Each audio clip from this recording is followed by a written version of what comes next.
years I've been driving this train, years in this lane, there's no stopping this flame. Cause I came to the game and I changed it to play how I like, rearranged it to my own domain. Yeah, I got what it takes, made lots of mistakes, taking shots, skipping breaks, feeling lost, feeling great, popping off, singing straight, never stopped, never changed. All the squad here to play, and I've got something to say, yeah. I work hard each and every day, I get lost in the words I say. I don't push pause, no, I push play. I won't stop till I make a change. I withdraw on the things I make. I turn flaws into flawless traits. I build tall, never capping space. I won't stop till I hear him say. Welcome back, guys. We are back, and this was the reunion to see, guys. What did you think of it? Mr. Jaguar, what did you think of this reunion? Personally, I think it made up for the season, since the season didn't really have any actual connections. I Okay. think that the editing, as I said before, the editing was bad, production wasn't top tier, and I think the reunion definitely, at least the first part, definitely made up for it. So I was very entertained, and I'm looking forward to part two. Okay. All right. Thank you for that. Sean Stokes, what's going on with you? What's going on? Hey, nothing much going on. Just another day in paradise. That's all. All right. So, what did you think of the reunion? Did it surprise or shock you in any way? It was very much a plot twist. I agree with Jack White. It was very interesting. It gave more life than the whole season gave itself. But I think it was a saving grace for the season to have a reunion like this. Okay. Okay. Ron, Mr. Ron, are you available to speak with us? Yes. Can you hear me? Yes, I can hear you. Thank you. What were your thoughts? Some shocking twists this reunion? Yeah, I think it was a good start to the reunion. Probably one of the and I got to see what the ratings come in at, but probably one of the second best of all time. Yeah. Um, Vince surprised and shocked us a little bit, didn't he? nah, I mean that part wasn't shocked. I mean, for me, I'm seeing stuff from different lens, but Okay. yeah, but I think they let the castmates be. They gave them a little more rope to be honest, truthful. I think it was a little less editing going on. And everybody came out with you know, with honest opinions of things, and they just kind of let it go. Sometimes production and the reunions they'll save certain people, for certain things, stuff like that. But nah, this time it was like everybody can get it. So kind of, Yeah, it did look that way. And of course, JR, what were your thoughts? Yeah, I thought the reunion was it was very interesting and entertaining. Actually, there were quite a few twists and turns, a few things I didn't expect to see and hear. But I enjoyed it, and I'm not usually a guy that enjoys mess and tea and all that stuff. But We're getting to you. We are getting to you, JR. but yeah, no, I thought it was very interesting because a lot of new information came out since the show, right? So, Mhm. and there's plenty of hurt feelings too. So, Okay, whoever that is, don't forget to shut your mic down when you're not talking. Thanks. what did you think, Aubrey? I thought that I was surprised, like Ron said. Well, not surprised, like Ron said, but from my point of view, I was slightly surprised. I knew there was something off about Vince, and we'll get into that a little bit later, obviously. But yeah, Vince, for him to be Mr. Clarification himself and Mr. Right thinker all the time. He's right. And this is why it's this way. You don't understand. No, Vince, you're very disappointing. So yeah, that's what I thought. So like you said, it actually had a lot of mess, which was good in my opinion. Welcome in, everybody. Welcome in. Go ahead and smash that like button. Don't play about me. Don't play about me and JR and Ron Freeman and Mr. Jaguar and Sean Stokes. Okay. Don't play about us. Hit that like button on your way in and drop those comments in the chat so we can keep this conversation going. I'm going to go ahead and get started.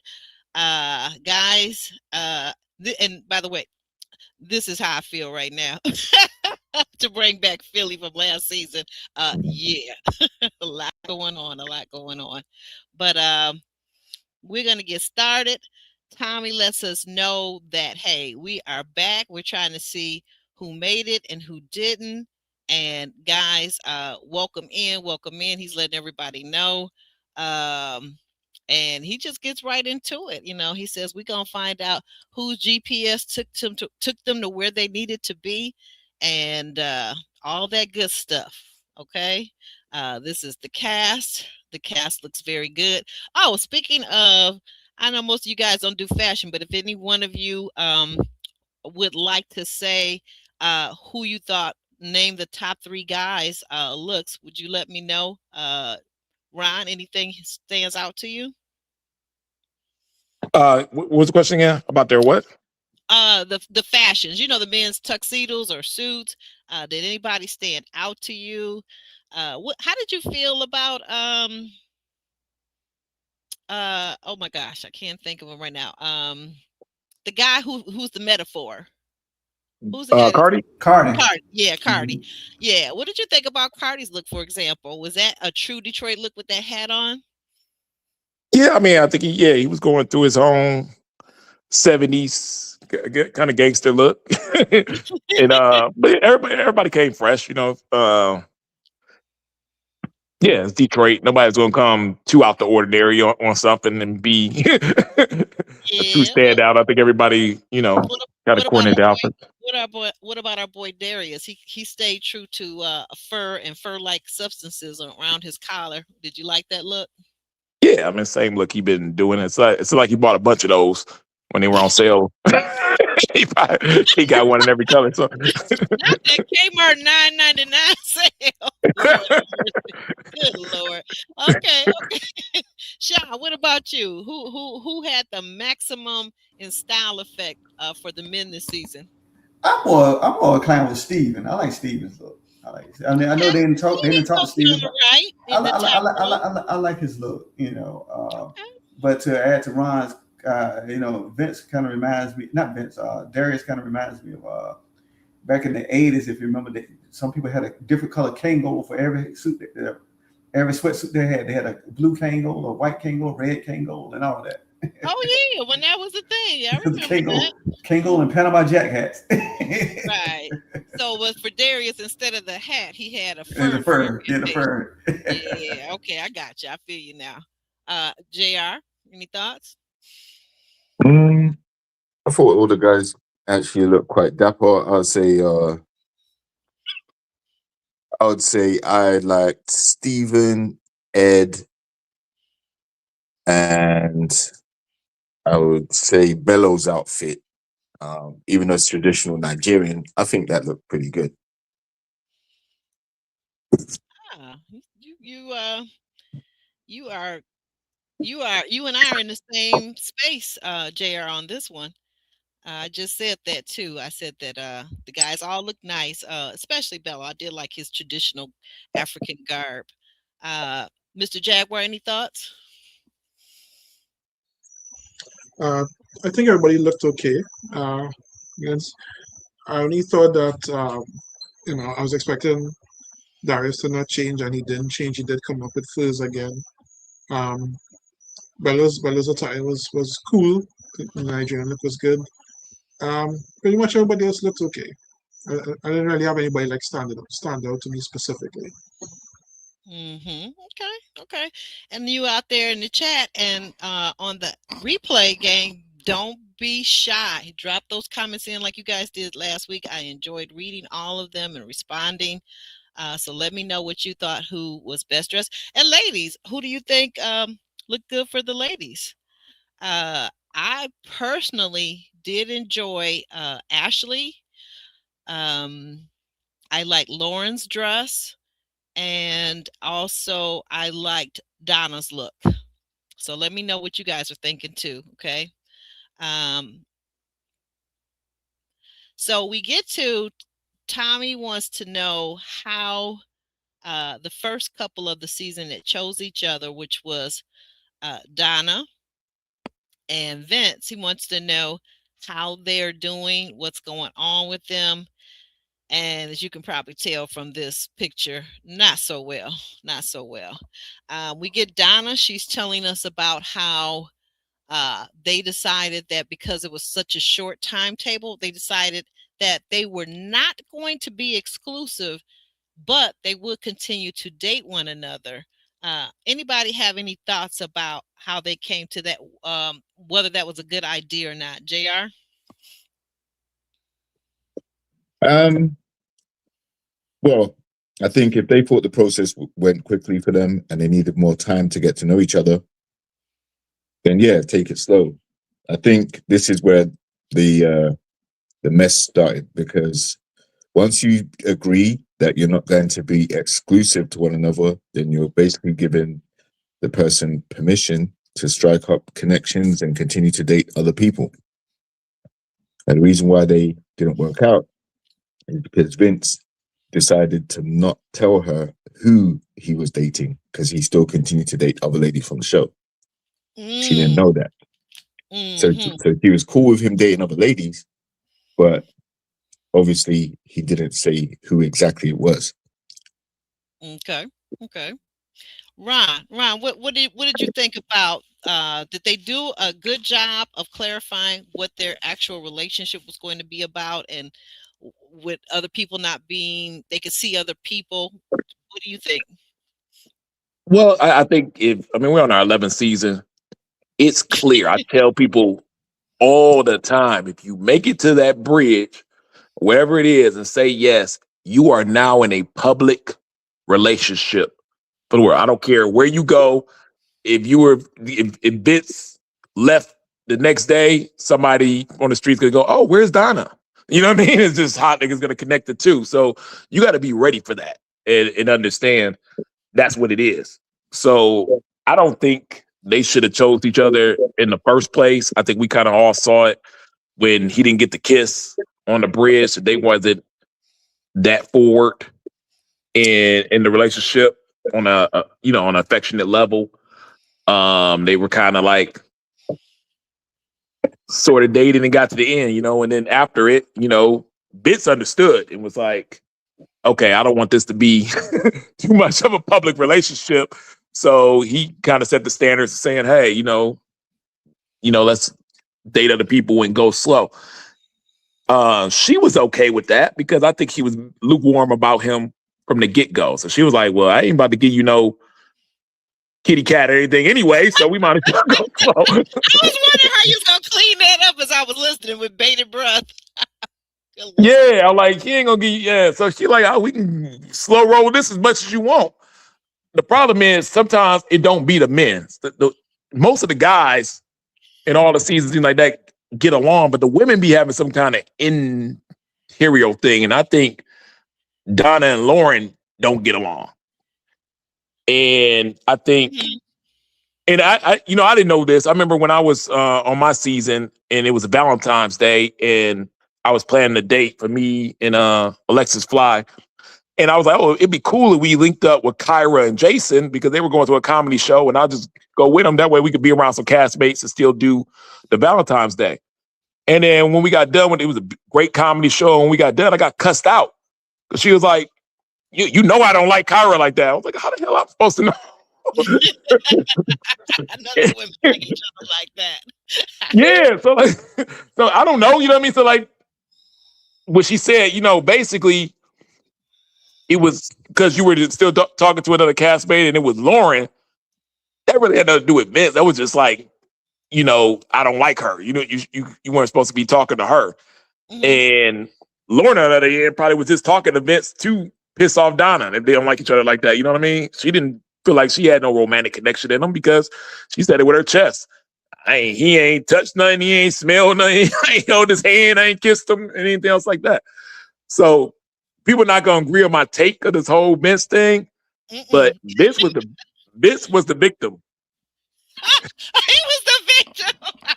Now that's funny you said that because here's Stay Tuned Reviews and he's saying Donna, Lauren, and Nicole all owe Vince a sincere apology for how they tried to embarrass him during the reunion.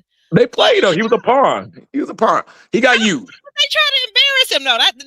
He may have been a pawn. I'm not sure for what, because nobody gets any money if they make it to the end of this show. But they want to. Here's one thing, and I'm going to let this is one of the most important things I ever said on it. Okay. People come on this show for different reasons, right? Love is sometimes one of them. Sometimes it's to promote a particular brand or marketing. Sometimes it's this. But it's one thing that everybody, every castmate, and nobody excluded, including myself, including your favorite castmates, including who they are, is one thing that everybody wants when they sign up for this show. Is they want their goddamn 15 minutes of fame. They want it. They want it. If it's just 15, that's fine. If I can stretch it to 20, cool. But they want it. The people that get eliminated first, they feel robbed because they did not get their 15 minutes of fame. The people get eliminated kind of in the middle, didn't have a big part, feel robbed because they didn't get their 15 minutes of fame. They came on there for their goddamn 15 minutes of fame and they want it. They all want it. Give it to me. They want their 15 minutes. You know, you can say, oh, it's just 15. They want it. Every single one. Every single second of it. Don't make it 14 and a half, make it all the way to 15, right? Oh yeah, they want it. And you'll see later, like I said, with the whole Nicole thing. Yeah. That was about that. That wasn't about because Go ahead. Because Vince and her already had a conversation. And Vince basically said, yo, if you want to continue to be talking to me, you ain't gonna rat me out on that damn show. Because she told him straight up, probably like, yeah, basically, hey, I want my 15 minutes of fame. I was eliminated a little early. The reunion's a big deal for me. So I want you to tell Donna to her face that you choose me and then let me feel like the chosen one and pick the one and go off in the sunset like the princess. And Vince was like, hell no. He's like, when that happened last time with Mario Reba, he was world's biggest villain for 3 years. I'm not doing that. Don't want to be the villain. Is that what the guys are trying to avoid? Yeah, he was like, I'm not doing that. I'm not gonna tell her I pick you, and you know how Vince talk. We gonna not get messy, and we're gonna do it this that way. But then when she got on the spot and that 15 minutes of fame was knocking, she said, "Oh no, I'm telling you." And once again, Vince gets used. Okay, so is that what Maria means when she says that Vince is a yes man for everyone? Do you agree with that? Yeah, he's easy target. That's why. Yeah, he was easy target. If you, it was easy for Nicole to read because once Nicole was right. She don't know anything that's going on. Once you get eliminated from this show, you might as well, you're in dark. You're not part of anything. You don't know what the storyline's going on. Nobody calls you. Production doesn't talk to you. The other castmates don't talk to you. You don't hear nothing about the show until somebody calls you and tells you what time it is for the reunion. That's usually like 4 days before the reunion. Oh my goodness, right? So you're basically, so Vince was her only angle to kind of still know what was going on the show and still figure out some stuff and things of that nature. So, but she's at mercy to whatever he tells her. So she's correct on that. But because of that, you know what I mean? You see, like she reached out to all the castmates, kind of. She tried to talk to my man again, who dissed her, the college guy. He said no. She tried to run into Devon. He said no. Kind of ran to Vince. Vince said, okay. And he fell for it. So now that was made him a target on the reunion. But he got her 15 minutes of fame, so she got what she wanted. And even with the whole Donna situation, he could have said no to the, there, but yeah, she wanted to make it to the end. She made it to the end, off Vince. Same thing with the Lauren situation. Like, you know what I mean? Like, he was just being used. And they didn't invest anything. Donna probably never kissed him. We know Lauren hasn't. We never saw it on the show, even though they. And after the show, he was too busy to try to get too many dates in with her. He was talking to 3 girls. Had him in rotation, huh? Yeah, and trust me, if they would have had any romantic connection, she would have been a lot more mad about the whole situation. She wasn't that mad because she was like, I ain't invest anything with this guy. He didn't get none. He didn't get, we weren't kissing and stuff and romantically really involved. I went on a couple of dates he paid for. She didn't invest anything. Lauren didn't invest anything. That was fake mad. She didn't mad. The only one that invested something was Nicole. And Nicole, we're gonna get to that in a second. Nicole, she went all in, even at the reunion, like grabbing on Vince and whatnot. Yeah, she likes him. She likes him. That's how she was torn, because any other girl would have blurted that stuff out real quick. Like she was like, I don't want to mess things up with Vince because we have been intimate, and it, you know what I mean? It was probably, she liked it, but I want my 15 minutes of fame too. So she was torn. Yeah, that's what and that pickle tickle must have been good from Vince. Yeah. She has definitely enjoyed it and stuff like that. She's a pick me. Let's call it what she is. Ooh, I like pick me's though. I like a good pick me. Vince like a good pick me too. That's gonna be accommodating, huh? And apparently Vince. Yeah, and Vince. Hey, you see, Vince wasn't like, he was mad. You could tell he was mad. He got ratted out, but he wasn't really like, get off me. We're not talking. No, he still was keeping her around because he liked a good pick me too. Good pick me's are hard to find. Like, I ain't mad at Vince for hitting her up because Donna wasn't about to do nothing. Like, he would have been. Vince, like, I've been dating 10 girls for 3 months, looking at all this beauty and stuff. You can tell Vince in the real life don't really get out that much. Your father and stuff. He go to the gym and things. Vince was like, yo, I'm horny. All these girls and stuff. You gonna let Ron talk about you like that? You gonna let He was like, I ain't waiting for no Donna or anything like that. I'm gonna go with the ones that's talking about it, and he picked what he wanted to. What did I say? What have I been saying for weeks and weeks now? Almost since the beginning, when she started talking about children, she started talking about that timeline. Vince did not want no parts of that, and you could tell it was very clear. And he kept saying to her, I can't be held down to a timeline. So what a man is saying, ladies, when he says he can't be held down to a timeline, is he don't want what your dream is. So move on, move forward. But she was lukewarm about him too, though. When you a woman, you got a timeline. You can't be lukewarm about a guy. You got to be head over heels with him because you really want to expand it real quickly. So it was never going to work. Like, they both were kind of too lukewarm. You saying that Donna was lukewarm about Vince? Yeah, that's why she wasn't giving him no affection. She wasn't giving him no real, you know what I mean? So if you're a fast mover, like Donna said, I'm moving in 3 months, 6 months, we doing this. You got to really like the guy. It ain't no lukewarm. And Vince ain't the type of person that's going to raise your interest. He ain't the type of person going to be every day flowers and massage and spending a bunch of money on you and making you know I'm the provider and this is what we going to do. He ain't that guy. He's what you see is what you get. Right. So yeah, she knows that. With the other 3 women anyway. But wait a minute, let's get someone else in here. JR, were you saying something about this whole situation? Because I don't know if I got to you yet or not.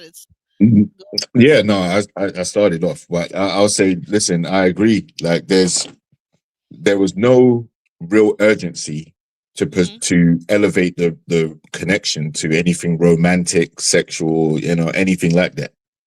So this timeline that she's talking about, I think she was cool on it too. She was taking her time as well. I'm talking about Donna. She was taking her time. There ain't no rush there. She knows she ain't moving in nowhere after 3 months. The spark was not there for that. What she expressed was her ideals, what she ideally wanted, but in reality, the connection she has with Vince isn't like that. But I think there was some competitiveness with Lauren. When she found out that Lauren and when she found out that Donna and Vince were doing their thing, even though it wasn't much of anything, Lauren decided to just interject herself just out of the dislike to Donna, because she ain't doing anything with Vince either. None of them. There's no intimacy, no romance, no chemistry like that. He wasn't sleeping with both of them. It's very much just hanging out together. So yeah, I definitely agree with a lot of what Ron said, man. It's giving, you're trying to make more of the situation than it actually was. Okay, with that said, then I got the next question with this couple. When Donna says that she felt kind of sorry for Lauren, and that Lauren must have lower self-esteem, because she would have never talked to a guy that she was on a show with, if she knew, she didn't know what was going on, right? So how do you feel about that? And then also, how do you feel about Lauren basically saying that she doesn't have low self-esteem because they hadn't kissed, they hadn't touched, and he hadn't even smelled the, southern regions. Hmm. So again, this is what this exposed to me that they have a beef with each other because Lauren didn't really connect with anyone. She never put herself out there. She only started getting interested in Bello when he was already interested in Dominique. And she only started getting interested in Vince when she potentially realized that he had other connections too. So I don't think she was necessarily suffering from low self-esteem. I think she just wanted to be more competitive with some of the other ladies to leave with something or at least disrupt what they got going on. And with Donna, I think Donna's issue, from my perspective, is that when she said that it was not exclusive, that's it. That's just showed me that you're not serious. Because if she was serious, she wouldn't have been cool with him dating other ladies, even if she didn't know who they were. So she wasn't trying to be exclusive. Okay. You know what? You guys are really helping me to see this a little differently with Vince. I still feel though as if he could have just, if all of this, if you know this, he knew this, why couldn't he have been more honest? What was the point of hiding the fact that he was dating both Lauren and Nicole from the Because the season? girls all know each other. They just spend all this time on the show and it would get particularly messy. But it ended up getting, but see, that's the thing. It always ends up that way anyway. Yeah, but not because he told everyone, because they started talking amongst each other and tried to one up each other. Why do all the men and even some of the women make excuses for the men's behavior? Because are you telling me that you think if the situation was reversed, you think that's good behavior? So, like, if Donna went and was dating Bello and Steven, and even though they agreed that they were free to date other people, she didn't tell Vince this, you think that would be okay? Well, it is okay because Nicole was dating. Well, But would Nicole it be tried to okay to connect. him, though? Yeah, but the thing is there an obligation to tell exactly who it is, or Mm, because once you give permission to say the relationship is an open relationship, basically, hmm why do you get to dictate who it is? You don't get no say over that. If you wanted to mm. be serious about the relationship, you would say, Should no, have I won it. want, yeah, I don't want an exclusive relationship. Sorry, I want an exclusive relationship. I want to be with you and only you. Until you're saying that, then it's not serious. So I don't think it's anyone giving a pass to Vince. Donna gave Vince a pass. When they left the show, she could have expressed her intent and said, listen, I still have my timeline. I still want to move in after 3 months. I want this relationship to pick up some pace and let's see if we can make this happen. She didn't say that. She was cool with him dating other ladies and she was free to date other guys too. Yeah, she gets scared that it was Lauren because they have some kind of beef there. Like I said, she didn't get tripped that much on the Nicole thing. I bet if he would have told he was talking to Nicole, she wouldn't even say nothing in real life. Okay, okay. Well, I guess we move on from that scene, and then we go into Cardi. Cardi, and his exploits during the season that he was on this season. Cardi,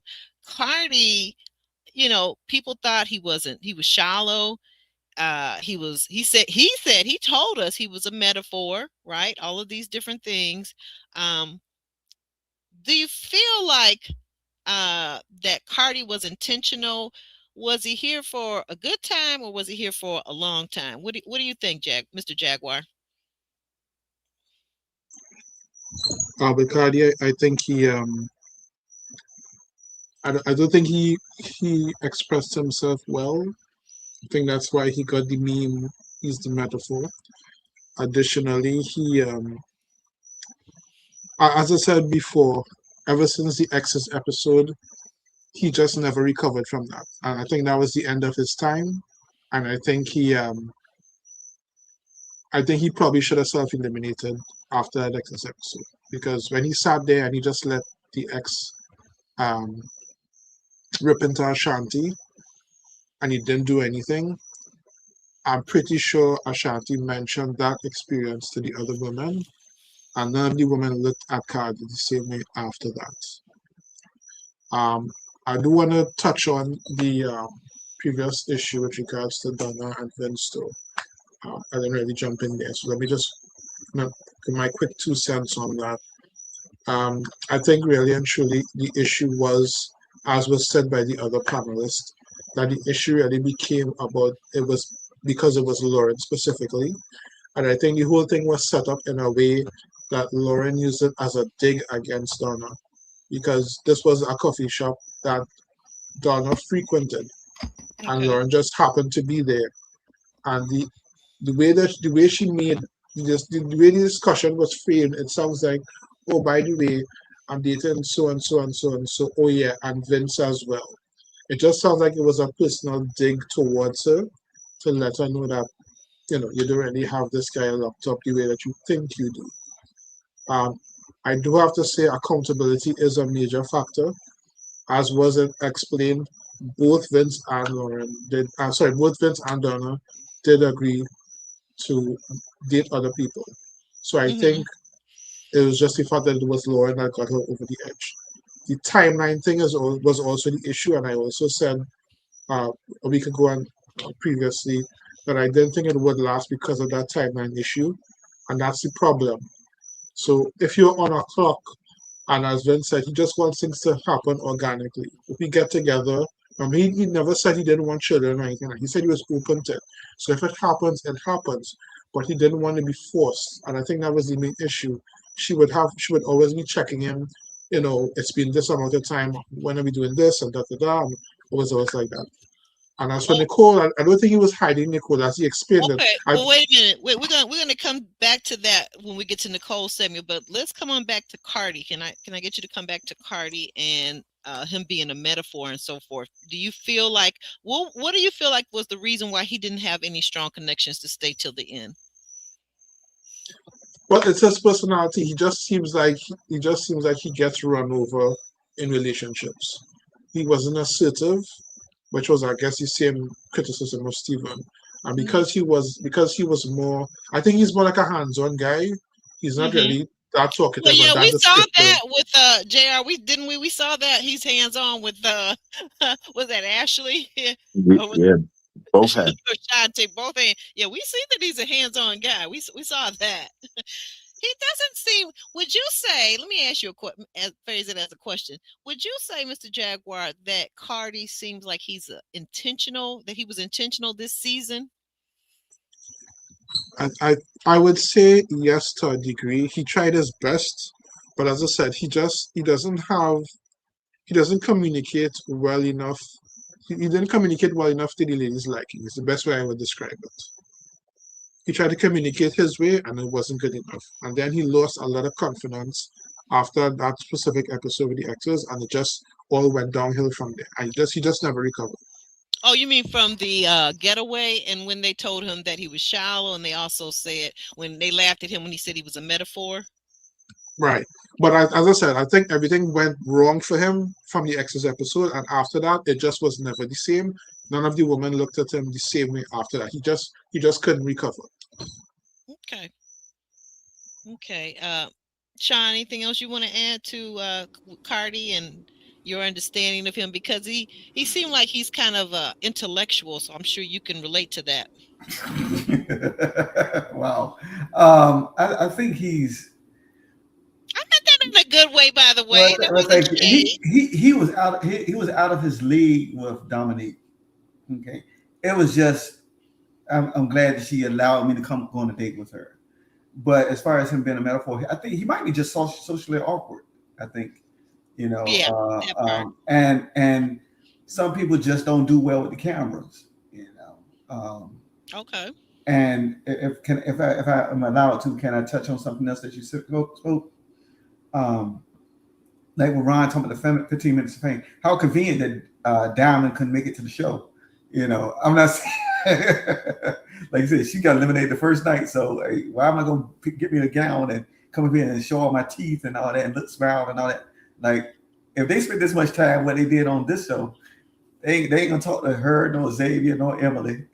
Next is reading part 2. Okay.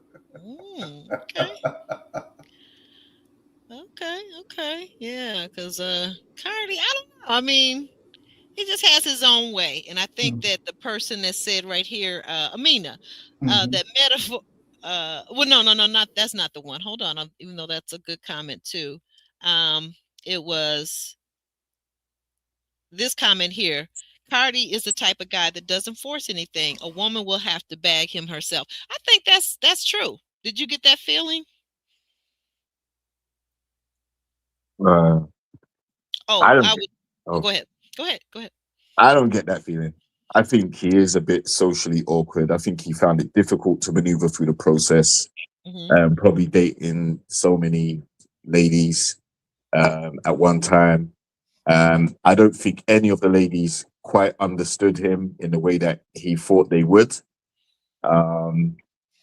And yeah, he had a few instances, like you said, the ex date was one of them, and also the at the dinner table where he said, "I'm a metaphor." I think he expressed a lot of frustration at the dinner table because he just felt. I think he finally realized he wasn't going to end up with Dominique, and he didn't have any other connections, even though he tried to get to know Ashley and Ashante particularly. They just didn't get him. They weren't, he was like a fish out of water.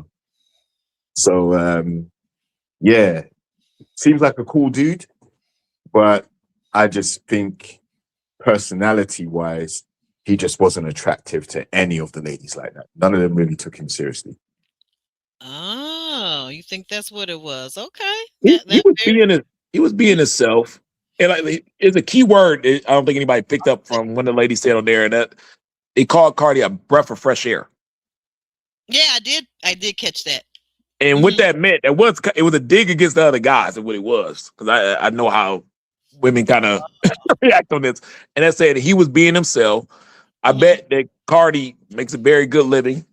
Probably him and Devon are probably the top two. Right.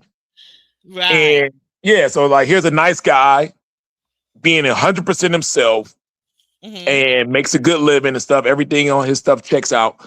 He's being vulnerable. He's speaking on everybody, keeping good conversation with everybody. But the fact of the matter is that doesn't necessarily work or translate on this show. The guys who are acting, as we see Bello was acting, the rich Bello that you thought he was. Darius is acting. You see Vince was acting a little bit. That's how you make it to the end, and people kind of equipped on with. And he wasn't willing to do that. And he got frustrated. When he got frustrated, he was like, man, like, people are trying to make me be something I'm not in order to stay longer on this show, and I'm not with it no more. And this is, like I said, there ain't enough time to fall in love with the nerd or fall, you know what I mean? Like, everybody wants to be with somebody that's portraying that it quality or whatnot. And he just wasn't willing to fake it for anybody. But the women understood. And they, he became a good friend of theirs. They'd say, well, we like you. You are a breath of fresh air, considering all this other stuff we dealing with now with these other guys who were faking it the whole time. You were at least being yourself, being genuine. We can't blame you for that. We won't blame you for that. But they didn't have nothing bad to say about him. And they never will. Like, he's one of those castmates that just, is going to be in the middle line and be liked. You know what I mean? The ladies ain't never going to have no beef. It's never going to be no mess with Cardi because he's being 100% genuine himself. And people understand that. Yeah. And like you said, I think a few people on the panel, you guys have said that he just seems to be a bit socially awkward. And I guess, I've got to take some responsibility myself as a woman. One thing that we ladies have to do is that we have to be willing to admit that sometimes we over romanticize relationships and men, right? And we want them to be smooth and debonair, like maybe somebody that maybe say some actions and some things that we saw from Bello, and maybe some things even that we saw from Darius, like the pressure that Darius put on the women that he liked, right? But then we see a guy that's awkward and we don't give credit enough to dig deep. It wasn't probably that Cardi was shallow, is that the ladies weren't really receptive to his style and his lack of having game or playing a game. Well, Aubrey, I think I question. I mean, no, Ron is the only one on us in the panel who's ever been on the show. I Mhm. question, was that really his ex? I mean, because they seem like night and day. I mean, I don't know whether it was just somebody that he dragged out of wherever to speak Let's on. let's ask. That's a good question. Let's ask Ron that. Ron, do you really believe that was in real life Cardi's ex, or do you think that maybe it was just a friend that knows him well that he was able to bring on the show? I think. I mean, I'm not 100% sure on this one, kind of 50-50, but it could be his ex Mhm. because she seemed like I said, she's the type of girl that's gonna take charge, tell him that she likes him. She ain't gonna be faltered by his nerdiness or his awkwardness. She's like, okay, that's a good looking man, this and that. And she seemed accommodating. She seemed like she was ready to put it on him sexually consistently. He likes stuff like that, apparently. And I could have saw that working. And when he didn't have the words to communicate right, she's gonna fill that right in. That type of girl. You know what I mean? So he don't have to be 100% on point all the time with that being his ex or that being his girl in that type of relationship with a woman like that. She gonna handle all that. Okay, okay. And And she's gonna see something that these other ladies ain't gonna see. She's a little bigger, heavier set woman. So she's not gonna pick up on every single flaw that Cardi has. And here's some game for y'all. This is some real game. Okay. Women, Lean in, everybody. Lean in. yeah, women are not gonna chase a guy like Cardi. Cardi has to chase the women. They'll chase a Bello. You'll chase a Darius because they flashy, fly, somebody. It's kind of like what you were saying. Here's the problem. When a woman is chasing a man, you don't see none of his flaws because you're too busy chasing. You're worried about getting the person. When the man's chasing a woman, you see all his flaws because it's just he's coming at you. He's giving you all attention. You get zooming in on what's wrong with him. And yeah, I think in a situation with his ex, yeah, if she's liked him, so okay, he got a good job, good and she's already kind of heavy set. She probably chased him. She didn't see any of his flaws or anything else like that. She saw through all that, and they end up linking up having a relationship. So I definitely could see them being together for real. Right. Our audience agrees with you. They say Cardi's ex proves my point that a woman needs to bag him. He doesn't force stuff. Yeah, and I can see that. also, it was his first love, so it wasn't a recent. It doesn't have to be a recent relationship. She was Ah, introduced as like a first love type deal. oh, yeah, they So it did could have say been, that. You're yeah, right. it You're could right. have been when they were younger. Okay. Well, I think the point though that this someone in the chat was making, and that's a very good point. He just does seem like somebody that the woman is going to have to like. Anybody ever heard the love story of John Legend and his wife, Chrissy Teigen? She basically they dated and he liked her. He put forth some effort, but she was basically the one that told him that they were getting married, and that's what they did. And they're still together all these years and what, 3, 4 babies later. So there are some men, and I'm not saying they're not unmasculine, they're not feminine at all, because Cardi didn't seem to be feminine or anything like that. But there are just some men, maybe because of social awkwardness or whatever the case may be, if you want that guy, if you like him and you think he's a good quality man, then maybe make that extra effort. That's all. But guys, we got to move on. The next storyline that we're going to follow is we've got this now we can talk about Nicole. So let's bring back up Mr. Jaguar, because he had a lot to say about Nicole and the Vince storyline. So can you give us some more of that, Mr. Jaguar? Oh yeah, what I was gonna say is that based on the two sides of the story that we got, Mm-hmm. the way Nicole portrayed the story was that she got sent home. She had no idea how deep. the show ended. She didn't know that Vince chose Donna and that she was with Vince, which made it sound like he was sneaking behind Donna's back, which, number one, couldn't have been the case because they both agreed to see other people initially. How Vince explained it was that he only started talking to her when he and Donna was on a break, when they were not speaking. So that's why he was trying to clarify that you're making it sound like I was just, trying to be with you consistently with Donna as well, but I only was talking to you while Donna and I were not speaking. And then she went on this whole desperation kind of, on her knees and let me hold your hands. And it sounds kind of, I don't want to be harsh, but she might need to speak to a therapist or something. She sounds a bit, A little I don't want to use the C word, but she needs C help. That's the best way I would say. Okay, she's Yeah, okay. not that C word. No, not the expletive. I meant it ends with a Y. I'm still lost. You're gonna have to put that in the private chat. Crazy. I don't want to say crazy. I don't know, Bree. Okay, thank you. Go ahead. Who was Yeah, that? that's what I was saying. That's about it. All right. But him, the way he handled her was just crazy because he was like, "Get off of me, you're gonna get your makeup on me." It Yeah, was a bad look. we Yeah, got that. that was a total bad look. Hold on, I don't know. hold But on, I have to Mr. give my J. boy Vince props because Mhm. everybody was looking at Darius and Vince was sliding under the radar. It looks like he was clapping 3 sets of cheeks. So salute to Vince. Ooh, Mr. Jaguar. Now, on that note, Ryan, what were your thoughts about Nicole? Thank you, Mr. Jaguar. Ryan, what were your thoughts? Nicole, like I said, she's a pick me, but I think she's a ready to love pick me. It's a difference. Okay. Meaning she just wants a man that was on the show. That's why she's three guys. I mean, to throw yourself at 3 guys on the show is unheard of in history. You know what I mean? She got eliminated. These are not the 10 best dudes in Detroit. Let me get that straight. She's a good looking woman. If she gets one in a man, she could have went out to Bloods or something like that and picked up a dude very easily and Find her continued on again her with Bloods. Go or ahead. whatever, or a romantic, or anywhere. She could have got a romantic relationship with somebody if she was that hungry for a man and that needed.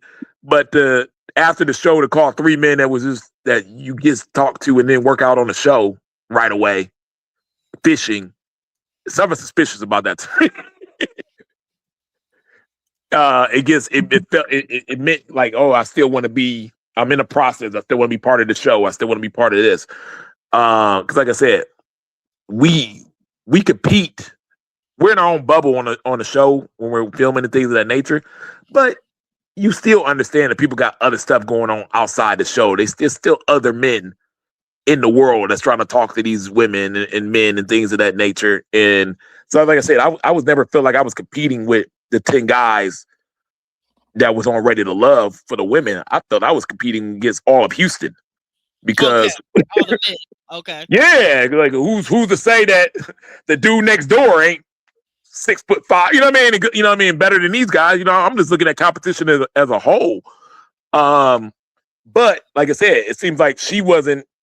He just wanted a man within the process on Ready to Love. Like I said, that's crazy to me that you reached back out to the one guy you went to college with. You admitted it.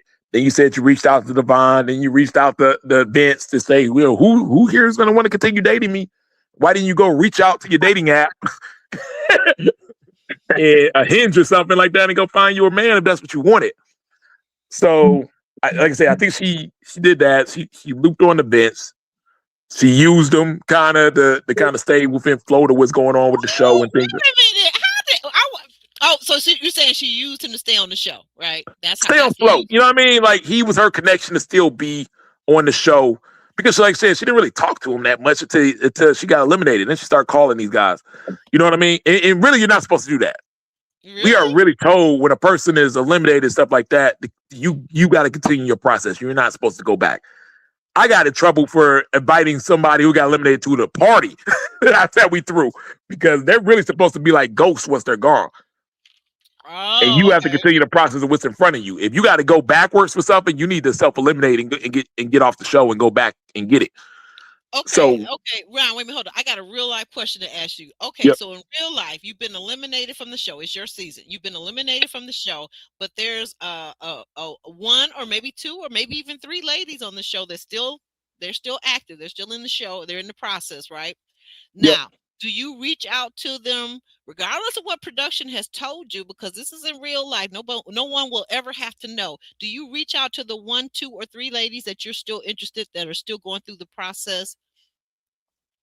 I think you will at first, but what you will find out very quickly is they have no time to give you any attention or any merit to it because the process is busy. You understand? We're filming 6, 7 hours a day, and you're working your regular job, and you got your kids, and you got your family, and you got to still communicate with everybody by Hmm. phone, even if you like them or not, because you're still gonna need their vote. So Right. you don't got no time to dip back and really take somebody serious who's not on the show anymore.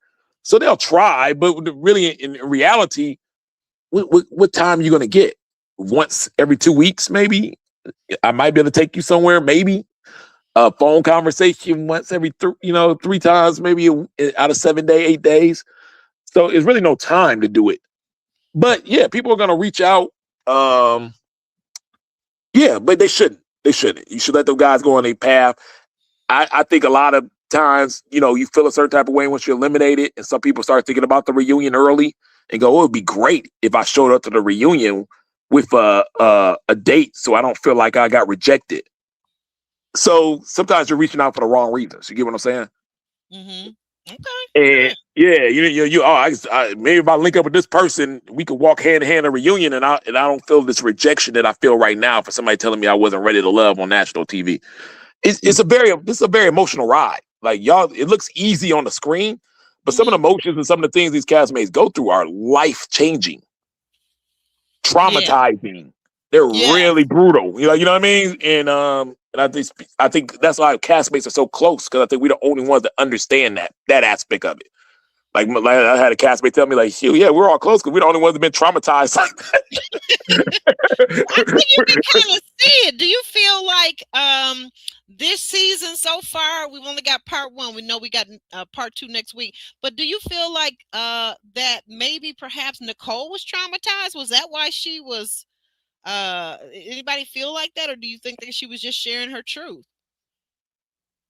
Her truth on Her about the truth about Vince, that and that she didn't know that Vince had chosen Donna, but you're telling us, and she who didn't know. knows?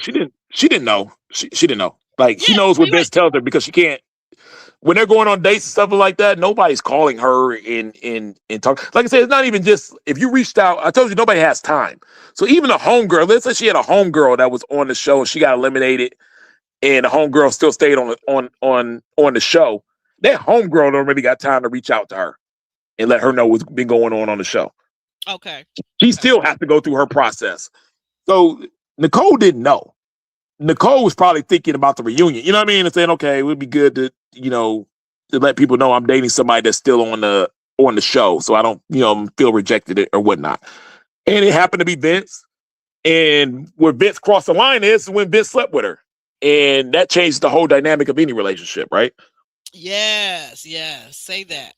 Yeah. So now it's old Vince. You know what I mean? Like you could keep it casual with Donna. You could keep it casual with Lauren. They didn't invest anything. You ain't kissed them girls. You ain't held them hands. They didn't give you nothing. So that could be casual. Like I said, them getting mad and stuff like that. A lot of that's acting. Okay. She's really invested in. So, like I said, she's really head over heels now. You didn't went to that extra step, and he has to take accountability for that. You slept with her now. You're responsible for her emotional beings and things of that nature. You can't just be a sucker and be like, that was good. Screw, you know what I mean? Like, and it happened. I mean, we saw it happen with AJ and Alexis in my season. I got a question for you, Ryan. Okay, so now we move everything backstage. The production has called cut, and the cast has went backstage to refresh themselves before they come out for the next set. And Nicole is letting Donna and Vince know, and especially Donna, that she wasn't trying to be messy. She didn't know what was going on, so forth and so on. And, as we can see on this clip, that Donna's standing there with her hands on her hips, looking like, hey, whatever. I don't really know. I don't get it. And then she ends up walking away, which leaves Donna and, I'm sorry, not Donna, Nicole and Vince. And Nicole calls Vince over and she says, come here. And she's holding his hands at one point, and then she stands up and she begins to hug him. And she says, oh, it's okay. I just need to know how you feel about me. Like you said, she's a real pygmisha. And Vince, he has to say, well, he steps back and says, hey, no, I don't want you getting your makeup on my suit and my clothes or whatever. But don't you have a feeling that it's more about something else, Ron? No, Vince is pissed because she ratted him out. He told her not to. And he's worried right now what the perception is going to be on TV when this thing is aired. That's the only thing he's thinking about right there in that moment. Ah. Okay. Yeah, they had a talk. She didn't know during the process of what was going on, but Vince prepped her. Vince prepped her a week before the reunion because Vince cares about his image. And Vince was like, yo, this is what's going on. I did kind of, we went to the thing with Donna. He's not going to tell her he didn't choose Donna when it's right there on the screen and stuff. You know what I mean? Like she saw it before they got on the show, and he gave an explanation. He talked his way out of it. And he thought everything was cool. And she agreed, but then production found out about it, and they were going to make sure they got it out of her. Oh, yeah. They're making sure that everybody wanted that to come out because they knew how popular the Mario and Reva situation was. Okay. You could say anything about that. We wouldn't have a show if it wasn't for Mario and Reva. That got us the funding. That got us the funding to do Houston. Without that moment, which is one of the top reality TV moments of all time from any show, without that moment between Tanya, Reva, and Mario, we would not have a show today. Wow. It's that deep. That one comment. Yeah. When that episode happened, when he switched on her and stuff like that, and everybody's jaws dropped, that's what we call reality TV gold. Gold, okay. And they were looking for that again. So they were going to make sure she got that out of her. Yeah, Vince was just trying to keep it, and she was torn because, like I said, she likes Vince. She knew he was going to be mad. He's pissed at that moment. But, production is, they waved that 15 minutes of fame in front of you, and they'll get it out of you. You saw Tommy kept probing. Yeah, he did. Like, who is it? What happened? Oh, and wait a minute. So that's the thing. She said, yeah. She said, when he said, well, how did you love each other to the fullest? I mean, did you go to the fullest? And she said, oh yeah, we went as high as full as we could be. Yeah, because what y'all don't understand is at this point during the reunion, production knows everything. These are the most ninja warrior. They know everything. They on the phone talking to people and stuff. So they already got the information. Tommy already know the cues of what they already know. They did what they done and what's going on and stuff like that. He's just probing the questions out, but they know everything. Oh my goodness. Well, think about it, Aubrey. Think about it like this. To add to what Ron was saying, Vince was. You could tell definitely Vince was pissed because he was saying backstage, "That ain't cool. That ain't cool." Oh yeah, he did. That ain't cool. That ain't cool. And that's the reason why I didn't say anything, because I don't want to be messy. And his other thing was that, well, I was with Donna. Well, back then Donna and I were off. See, and to me, that's why I tell people that's so toxic when people tell me they have these on again, off again relationships, because this is the kind of stupid stuff that happens. You're off again, and then somebody's with somebody else, and now that person ends up pregnant, or you get that person pregnant. It's just a mess. Like, pick who you want to be with and learn how to stay committed for a minute. And when you don't want to be with that person anymore, wrap it up and say it's over. Well, think about it. It's kind of like the woman on, I don't think it was Ron's season. It might have been the season before that. The lady showed up at the reunion pregnant. Wow, was that your season, or was that was first season? No, that season before mine. I know her. She's a good person. Well, sure, she's a good person. She's just pregnant with another man's baby, trying to hook up with another man. I mean, like, what? Can you? I mean, even though, but with that said, she was actually really with a.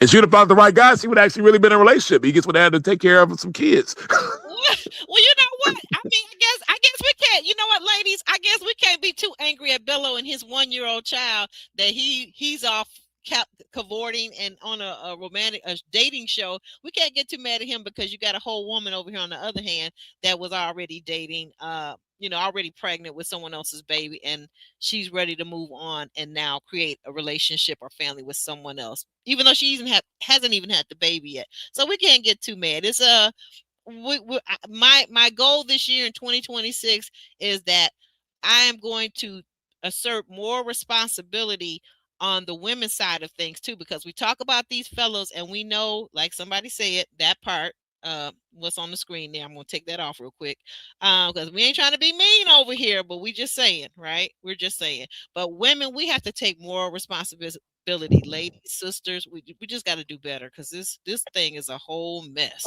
Yeah. In Donna's defense, and because I've been taking Vince's side a little bit, and I'm gonna stop it on this point, is him not being upfront about everything does not allow her to make a true choice on her process and the thing, and that's wrong. People say, "Oh, yeah, you don't have to do that and stuff." You really do. If you're really here looking for love, and you really are on this show and you agree with the process, you need to be upfront about everything and all the time. I remember, like, when I was on the show and I found Alexis kissed AJ, and I didn't find out till like a week and a half later. I was furious, and everybody's like, "Oh, why? She's allowed to do that. She's allowed to date." It's like, we're talking every day. She's not telling me that information. That information, if I would have heard it earlier, I would have got rid of her ass. You know what I mean? Like, you didn't allow me to make a decision. You took that from me. But you know what? You are absolutely right. And then, like, getting back to Donna, we all saying, so some of you are saying that Donna really wasn't that. She was lukewarm on Vince. But you're right. But also, let's say if she wasn't, and maybe we misread the social cues, he's also cheating her out of time. Time is the most valuable thing that any of us own. It's not money, it's time, because you can make more money, but you can't make more time, right? And here's a woman that says that she wants to be married. She wanted to be married in 2025. We're now in 2026, and I don't think I've heard any news that Donna's married. And she wanted to have children, and she's 38 years old. So come on, maybe 39 now, right? Wasting her time. Yeah, you gotta be upfront. And I tried to be on the show, like I said, when I was talking to Alexis and talking to Amber, they were talking to each other anyways, and they were sharing all my information anyway. But I was still letting them know I was talking to two people.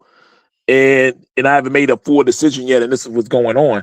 He has to if he would have let Donna know he was still talking to Nicole, even though she's been eliminated, it would have changed that board a little bit. I guarantee you it would have. Because you know what I mean?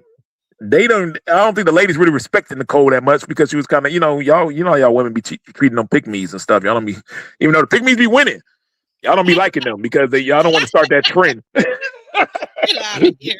So yeah, they would have judged her. They would have judged them for picking for her, like her out of all the women, like.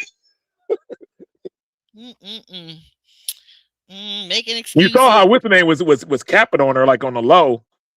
Who? The girl that was dating Darius. Yeah, Ashley. Yeah, every time she was mentioning Ed, she was over there digging in her, like basically having like, I have no respect for you. I gotta see when her section comes up next week. What if she did that's also outstanding and great? Because that was a little interesting, the energy that she had for her. But guys, let's move on to we got to talk about Christina, Christina. Okay, JR, what's going on here in this scene? We got Christina explaining about the $180 or $360, I don't know, massage that she wanted, and how she told all three guys. She told Devon here. She also told Bello, and she told Ed that what she wanted. What did you make of this scene? Yeah, it was Chris. She didn't tell Chris, and he was a bit mad because he was like, he found out in a conversation about her actually getting or asking or insinuating that she needed money for the massage. So Chris was the one that kind of felt played in that moment. But she was trying to bring the heat to the stage by basically saying, if a guy in her opinion, if a guy likes her, then he has to be able to put out for her, like financially, and that will give her an idea of who she wants to choose. But it doesn't work like that, and that's why she got sent home. She wasn't genuinely interested in any of the guys there, so it gave the impression that she is an acts of service person, and depending on how you service her, depends on whether you can win her over. And that's what was triggering for her, because Vince was basically trying to get that out of her. He's trying to interrogate her a little bit. And, she felt pressed. And she even got emotional. She even started tearing up while she was making her explanation.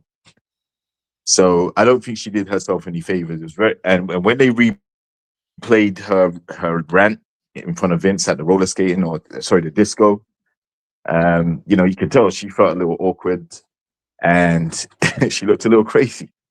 But she brought that same energy to the stage this time. Unstable word. Go ahead. Yeah, she definitely unhinged. She definitely brought that energy to the stage this time around too. She doubled down on it.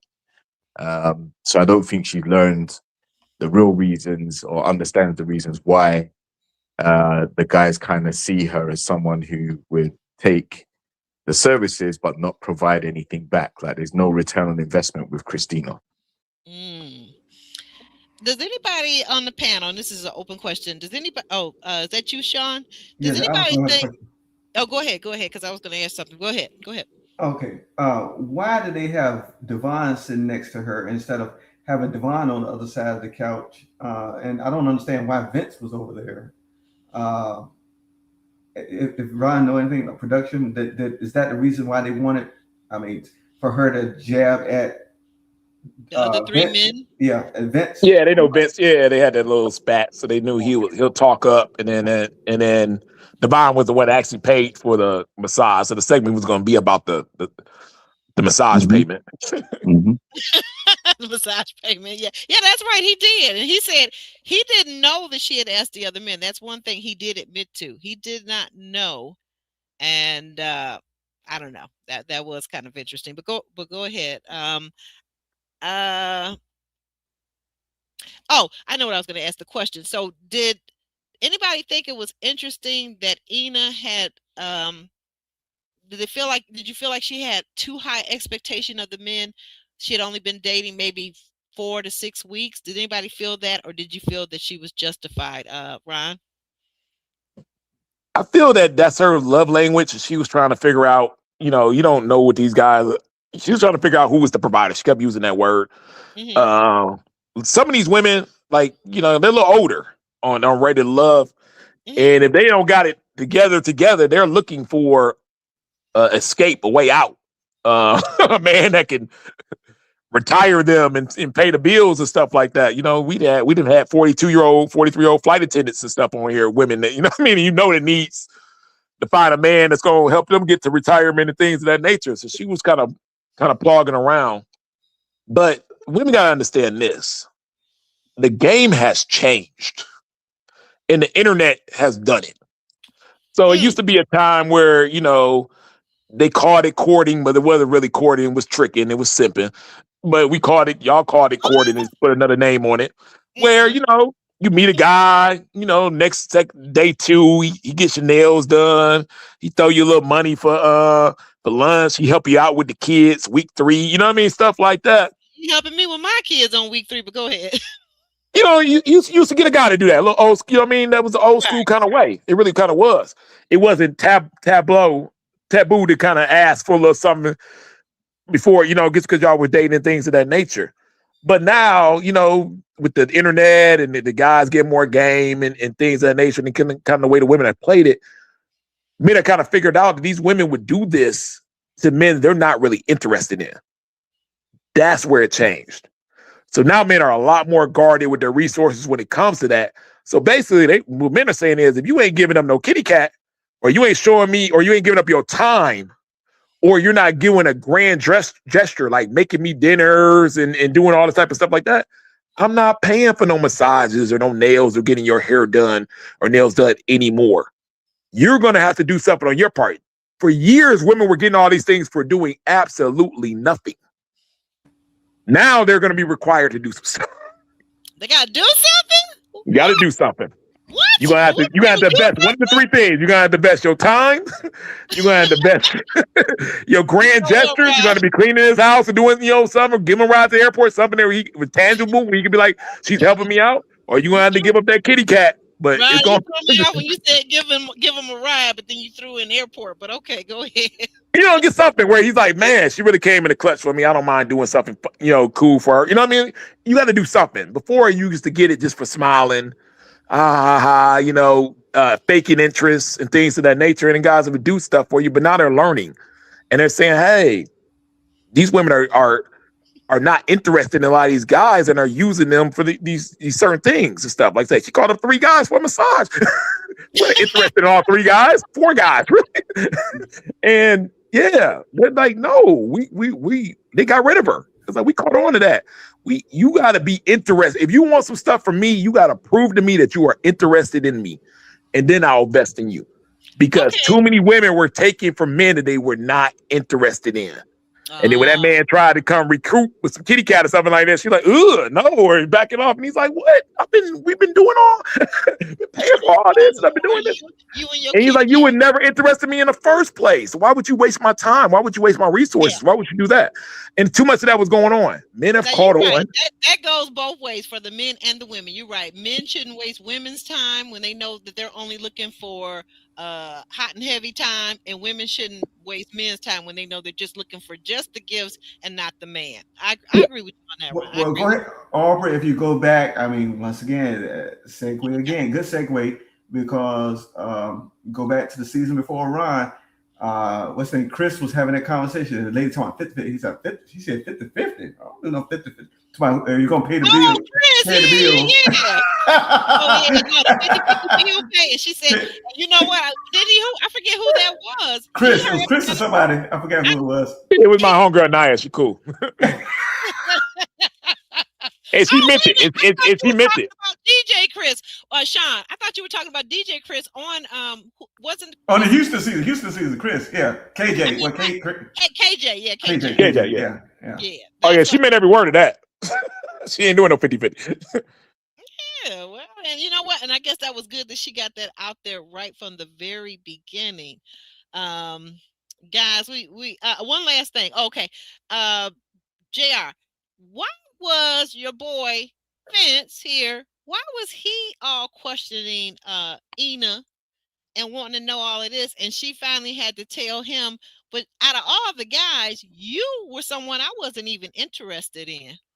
What do you make of that? Like, he got so much conversation and chit chat and talk. Yeah, I think that's just the carry on from their interaction at the disco. So, where I think he was trying to make her out herself for basically just wanting to use the guys for the resources, but not be particularly interested. Like, when you look at the guys that are there on the couch, right? With Nate, was she really romantically interested in any of them? No, none of them. But she asked them for a favor, and she was actually quite, pissed, disappointed when only Devon showed up for her with half the amount that she asked for or whatever. But what she did in that process was actually get the guys talking amongst each other, and they're like, wait a minute, she asked you? Oh yeah, she came to me as well. So, 3 guys potentially paying for the service that she asked for, and she ain't feeling none of them. When you said paying for the services, but okay. Yeah, well, it wasn't romantic or anything else or explicit. She weren't feeling none of the guys, none. And that's what I think she didn't like. I don't think she liked being called out for it. So that's why she doubled down. So Vince was just trying to get her to basically elaborate enough to the point where she outed her real motive, which is, we could get Vince to elaborate on what his real motive was with dating half the cast on this season. Like, if only we could get him to elaborate. People that talk a lot, but then don't say nothing when it's something about them. I always find them interesting. Go ahead, Ron. Yeah, well, to her defense, Well, she did actually. If that was her motive, it worked for her Okay. because Devon gave her some money. My man Yeah, he did. Chris, whatever they said, yo, he was straight up. I don't got it. Chris said he ain't playing no games, huh? Yeah, I don't got it. And then Bello didn't say anything, but what we kind of find out in the end is he didn't have it either. Wait a minute. I thought he was building $1 million condos and No, homes. you saw Dom called him out at the end. We're gonna get to that part, but she was like, the reason why you fronted me off is because your finances are in shambles. She said that means he had a bad deal that went wrong. He probably wiped out. You know what I mean? He probably on some. So we got another Nigerian scammer. I just had to get that in there. We got another scammer. I wouldn't call it scamming, but you know when you play, he seemed like a real some and I know guys like this, and they're like the ones that are real confident and real in the image and stuff like that. They believe in themselves so much that they gamble it, and these are the ups and downs guys. These are the guys that have been real up and been real down, and they're comfortable in both of those situations and stuff. I've never been that type of guy. I like to be in the middle. I ain't, but yeah. So like, yeah, he's probably down. You know what I mean? And but he still keeps up the image. You know what I mean? But he's probably been up before. You know, that's why you got some things. You got some nice suits and stuff like that you can throw on. But but now you down. You might go back up. You might go down. But he's gonna always bet it all, thinking that he's that guy. And sometimes you got the talent for it, sometimes you don't, but a lot of times they don't. And those guys are always in financial situations. They are not the long-time stable people, and they make rational decisions. That's how you come up with a 1-year-old that lives in Miami. You know what I mean? A lot of that, to me, that was the first biggest, and that's a huge red flag. You got practically a newborn baby, still got placenta on the child, and you don't see this child. Your brother turns his nose up when at the mention of the illegitimate child because they were born on what they call "quote unquote" wrong side of the blanket. Oh, he was waving red flags. He's one of those type of guys. You know, a guy who's like that, and it was brought out on TV through the whole relationship. Rashid. Mm-hmm. Yeah, Rashid. He's the bet it all guy. That's why he didn't have the money for his wedding and Simone, and it didn't get done. Like, you know what I mean? He couldn't even come up with a couple of grand because his mama instilled in him that you are this and you're that, and you get the kind of a narcissist attitude, and you feel that you got to have it all. So therefore, you can't just be okay being a middle class guy, supporting your family and taking care of it. You're either rich or you're broke, and you're not gonna be in the middle. And that's all good at daddy, except when you're broke most of the time, and nobody's taking, And then when you get a little money, and they be like, "Oh, okay," the woman's like, "Okay, we're finally good. We're kind of finally stable. You could use this money to do this, and then you could be right there in the middle, and you could help me out, and you can help support." And they bet it right away to try to get to the big time because they can't be in the middle. That's actually a very good comparison. Like, so it's 100% comparison. It's guys that are like that, and I bet Darius ain't too far from that either. Yeah, exactly. When they're in something, like if a deal comes up or they sniff the opportunity to make so much, they go all in. It goes pear shaped. They end up broke and having to start all over again, and then they ain't got their funds are unstable. So that's what. And they can look the part, they can act the part, they can dress the part. She's great. You know what I mean? That's why you can get a woman in and stuff like that. You can get her even believing in your dreams. But then she like, when she finds out, like, dang, man, you always broke her and this is not coming fast enough, or your decision making is not as good as you think it is, then it's a problem. But I don't think I can't take that directly as at face value. I have to take it with a huge grain of salt because she's coming from a place of hurt. So I don't know if she's just saying that because she got broken up with on Christmas Eve. You can't call a man like him broke on national TV and him just take it if he want. No, but I mean, if you know it's not true, you don't have to make. You understand that she's just lashing out. But I mean, the whole money thing. If you have to go back to Christina, Christina's in a place where she is both. She's in a unique where she's 100% right and 100% wrong at the exact same time. She's 100% right that she's looking for a provider and a man should take care of his woman and whatnot. The problem is none of those guys were her man. That's the problem. Nobody was attached to her. So I mean, as I said before, with Devon is a nerd. He doesn't have swag like that, so he would pay to play. That's why he gave the money.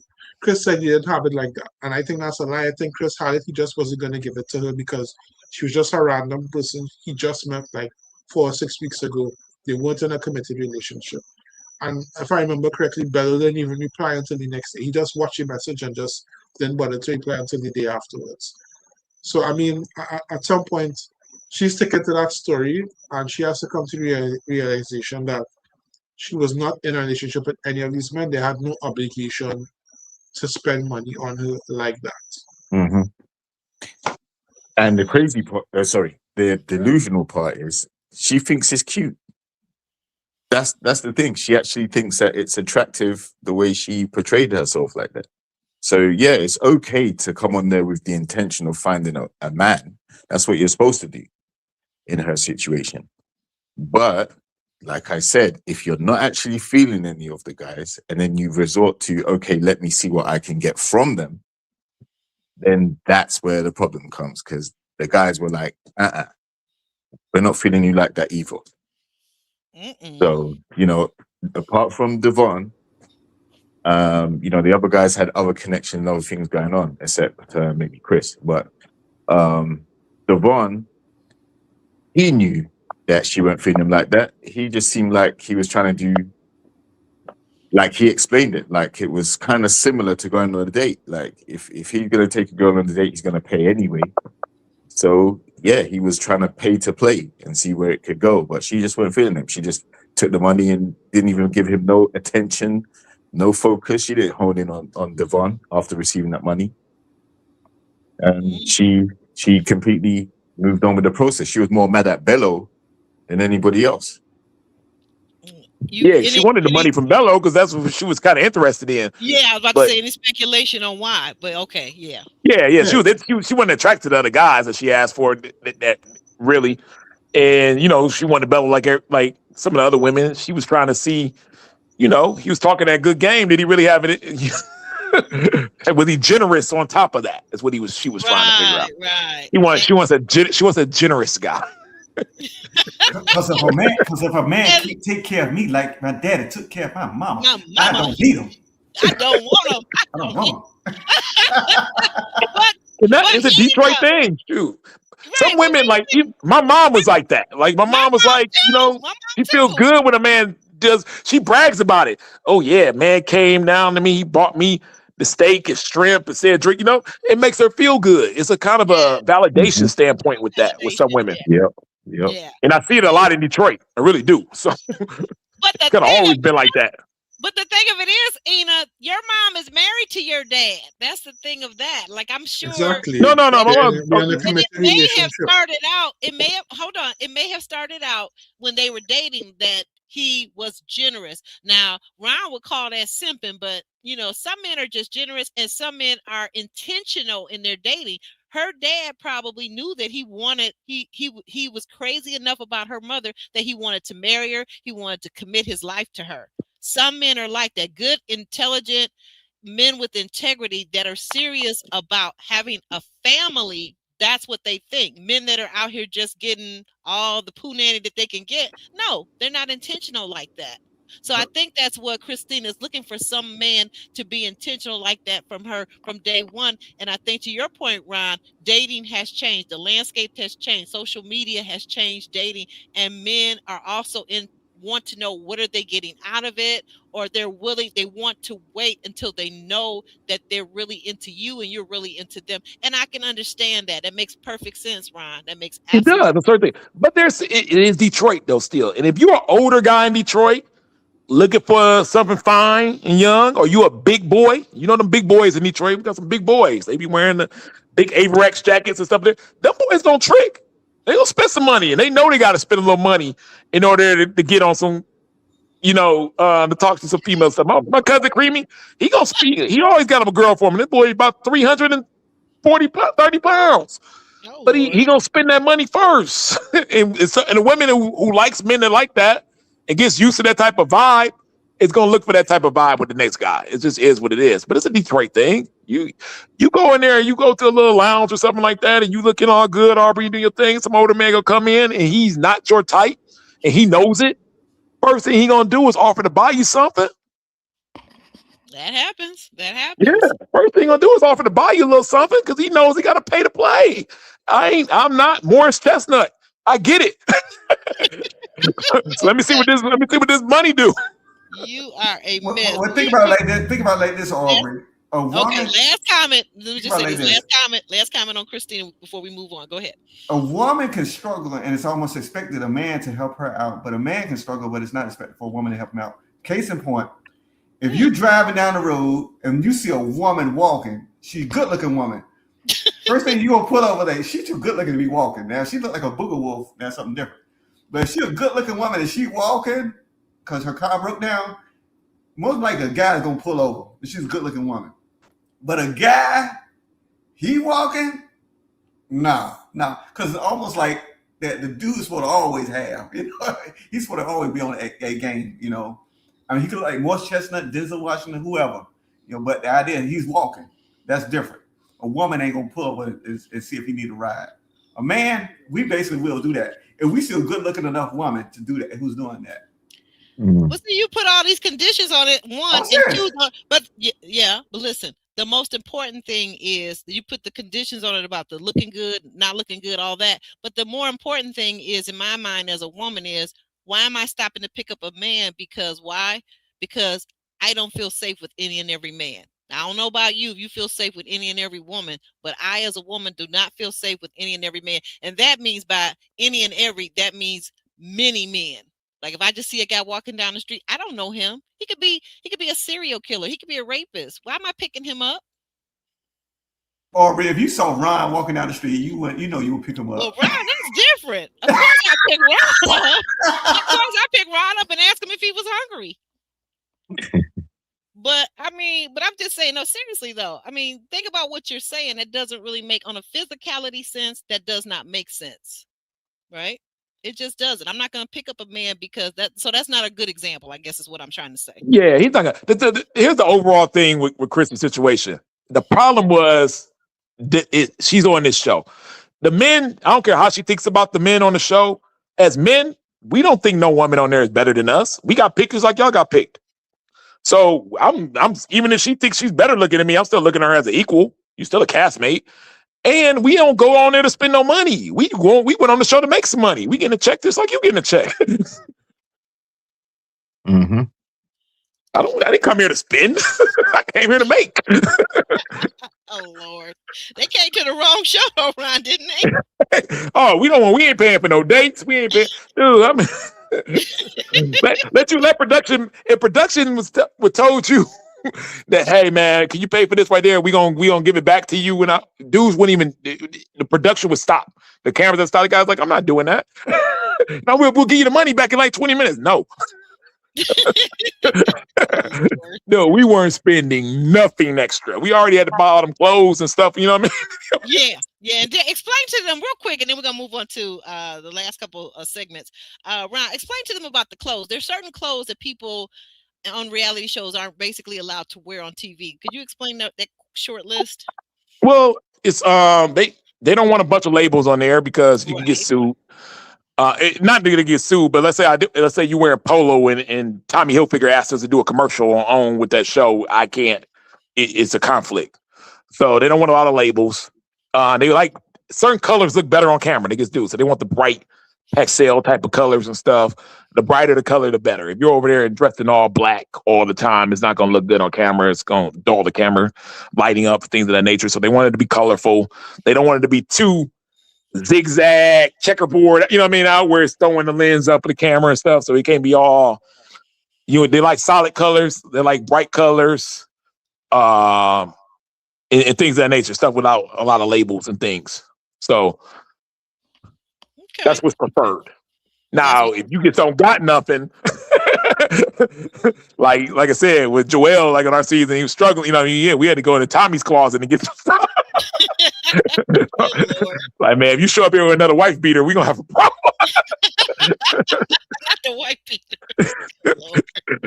But you know, Okay. some people are like, you know what I mean? If you Yeah, don't, some people are jeans and a white feeder type of person, some I people guess. are like, you just can't tell them what to wear, especially Detroit guys. I know Detroit guys, we going to a special event, free drinks, free everything, women everywhere. And we go up to the door and the guy say, man, you know, he can't come in with this. I was like, okay, I got some stuff in the car. Wear that. You know, if I can't wear what I want to wear, I ain't going nowhere. And they go back home. Good Lord. I want to be comfortable. You know what I mean? They just it is what it is. and, and the outfit be janky too. And they still want to wear it. Like, you know, it is what it is. Not that janky outfit. Okay, guys, we got to get to this next part. The next part, Tommy basically wants the cast to play a game, right? And it's basically the game is who said it, right? Um, the quote was given out. I didn't know Nicole had that kind of shape. That came out of nowhere. That booty came out. Bop. Now, who said that? Mr. Jaguar. Sorry, this was the first part of the game you're talking about. Yes, yes. The first question up. You can take a guess. It doesn't have to be correct. I have the correct names here. I didn't know Nicole had that kind of shape. That came out of nowhere. That booty came out. Bop. You want to take a guess? Was it Chris? I can't remember. Probably Vince. I can't remember who said that. So far. It was Bella. It Bello. was Bella. Any comments about that comment, Mr. Jaguar? No. Okay. All right. JR. What about that particular comment? Were you Um, surprised that Bello said it? oh, not really. Not Okay. really. I mean, it's just something he observed when she came in with something more skimpy or on a yoga date or whatever it was. He probably noticed the shape. Um, Hmm. I think she didn't lead with how, she didn't lead with her figure. She wasn't wearing revealing outfits like, say, Dominique or some of the other ladies. So when he saw the figure, he was like, "Damn!" But That's how that went. yeah, Okay. but again, it wasn't enough for him to move to her and try and strike up a connection with her, though. So it's just a compliment, throwaway comment. Right. Right. Okay. Thank you for that. Okay. I'm gonna throw this one over to Ron. When Vince said people have loose lips, I was thinking, Vince, you talk the most. Your lips are looser than a mofo. Ron, who said that? That was Darius. Yep. And That and, and was let's Darius. get it twisted. This is the main thing I'm gonna say about this segment of it. I didn't like this segment. Okay. I Why is think that? it's because it's forced. The whole point of the segment was to show y'all that Darius and Vince really got beef. So it was really a play against them two. The other questions they were just throwing in as a filler to make it seem like it was part of the game, but they wanted them to get at each other. It Hmm. was the whole point of the whole segment. Okay. Yep. Okay. Yeah, so it was a setup. It was a setup move. Now all the rest of the little questions was fluff. It was really boom, boom, shot, and see if y'all go get with it on it. You know what I mean? Right. Yep. Oh, okay. Okay, that's a good point. That's a good point. You have any comment on that, JR? Did you feel the same way that maybe that was meant to kind of be provocative? Yeah, it was because Vince's comment was about Darius not being like Obama, and basically criticizing his image and persona. And then Darius's comment was about Vince talking too much, being a chatty patty. So because they've both gone at each other in the confessionals, now you get to see it on the screen. They both got to see it on the screen while they're on the stage. Yes. Then yeah, you kind of see that they're trying to create the animosity between the both of them. Okay. Okay. Very good point. I'm a stepper in real life, and I have slept with 1,000 women. I don't see how I'm unmasculine. Who said that, Mr. Jaguar? That was Richie. Rest in peace. Rest in peace. Yes, indeed. Um, And Ron, I know And that those are facts, actually. family member. That's I know. a west side. That's a west side 7 mile. You know what I mean? Richie, yeah, he done ran with them biker gangs. They were with, not just a biker boy. So yeah, you wouldn't. He ain't the one you stepping on. You know what I mean? He really from that area, from the streets. Right, right, Plain and right. simple. But now, way more than anybody else is on that show right now. yeah. Now you But know what I felt like. I felt like Richie though. Richie probably. I believe you all of that, but I feel like Richie kind of like Cardi, and don't get me wrong, Ron. I don't mean this in a bad way, but I feel like the two of them maybe like in the context of this show were socially awkward. Did you see a little bit of that? nah, he's not though. But you gotta say Richie's used to hollering at not a ready to love chick with a degree and stuff like that. We hollering at Oh, women on 8 Mile on the gas station. We hollering at hood rats. We hollering at like a okay. hood chick is gonna be like, "Oh, your locks, you cute. You got the bike on and stuff. You talk the lingo. You really from this area." She's gonna be way more attracted to Richie than any of these other guys up here, by far, because he's that real Detroit. He's that West Side Detroit. That's comfortable with any hood, anywhere you go to, and wherever you put them at and stuff like that. The other guys ain't no way in the world. So yeah, he's not gonna be able to get no professional. He had to ask me, do I gotta wear a blazer? Do I gotta wear this? I can't wear the bikers. I can't wear my. I was like, no, Rich, you can't wear that. This is Ready to Love. This is Oprah. These girls are trying to be professional. They're gonna go for a guy who's acting the part of Obama, or like, you know what I mean? That he's got it all together and he's this and that. And Rich is like, I don't understand, man, because I go to the gas station, I pull every girl I play out. I go to the little hood, you know what I mean? The women always on me. Yeah, different caliber of woman that wants different things. So, you know what I mean? You got to understand that, you know what I mean? You can't take a hood dude and put him on this show, just like you couldn't take an educated or somebody like Bello and put him on Love and Hip Hop. It don't flow like that.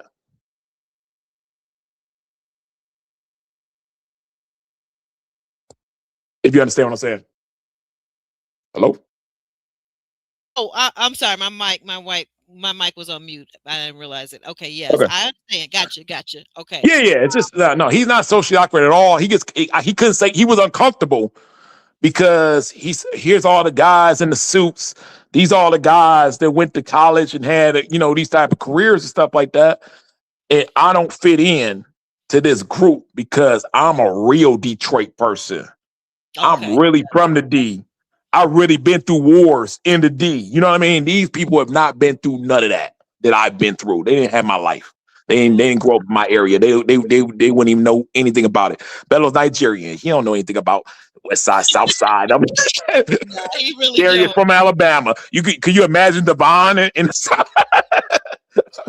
Off the real hood, off the wick in Detroit? Come on now. Listen, we're not Nigeria, but we got our own jungle over here too. So I No, yeah. No, it's real. You know what I mean? Like, that's what I'm saying. I thought one woman make a comment, "Ooh, they made Detroit look so nice. I'm gonna go there for a vacation." I said, "A vacation?"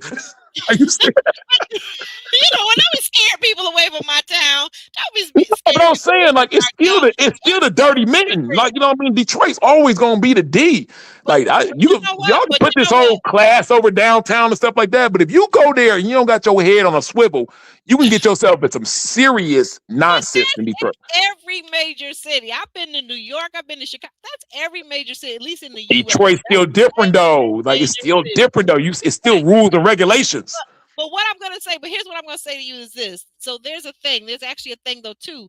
Like, depending on who you are and what you're into as a person, like you said, whether you're corporate, whether you're hood, whether you're somewhere in the middle, whether you churchy, right? There are different parts of town and there's different people that are active in different activities, right? So who you choose to surround yourself with and the type of places you go, there's going to be different vibes there. Okay. And that's what I was trying to tell the person, but you're not going to get the same vibe at an after hour club that you get at a high level, high end club. You're not. I get it, but if you come in for vacation, you don't know. You just there exploring stuff. You end up on the east side in the wrong area. You know what? I wish Kia Simone was here. Kia Simone, where are you? Because even like the little where the boats are at and stuff like that, you hook a wrong left on that road on before you get to the boating part. You are in some serious, real stuff. You trying to go to Belle Isle? Hit the wrong right turn. You in some serious stuff. The Stay D is still tuned. the D. Yeah, you stay tuned. Trying to agree with you. I don't know if he's ever been here. I thought you were from down south. Stay tuned, but let me know. Let us know. Yeah, He said, like he yeah, said, I'm a real you stepper. hooked I up. know, like he don't respect. Rich wasn't respecting them dudes up there. He's like, yo, this is supposed to be Detroit, ready to love. He didn't understand what the show was really all about. I was trying to explain it to him. I didn't have enough time before he got eliminated, but to try to, but, I can't. It was like taking a bowling ball in a small hole. Like it wasn't gonna work. You know what I mean? I couldn't change his whole image up. He's going to be Oh, himself. right. Yeah. He wanted to be authentic and be himself. Exactly. Yep. Okay, so to the last part of the show, guys, the pièce de résistance. I hope I said that right. Yes. Talk about Bello. Bello is from Canada, she wanted to say. So we start out, we end up here. This is the couple that everybody saw that seemed like from the beginning, like Joy and Clifton on the DC or Potomac season. I'm not sure which one of those, in that same vibe, that these two caught on to each other and liked each other, it seemed like from day one. And so when asked, uncle, cousin, nephew Tommy got kind of confused because he's saying, well, you're saying everything in past tense. And she said, well, I'm saying everything in past tense because as of Christmas Eve, he let me know that I was not qualified to be his wife.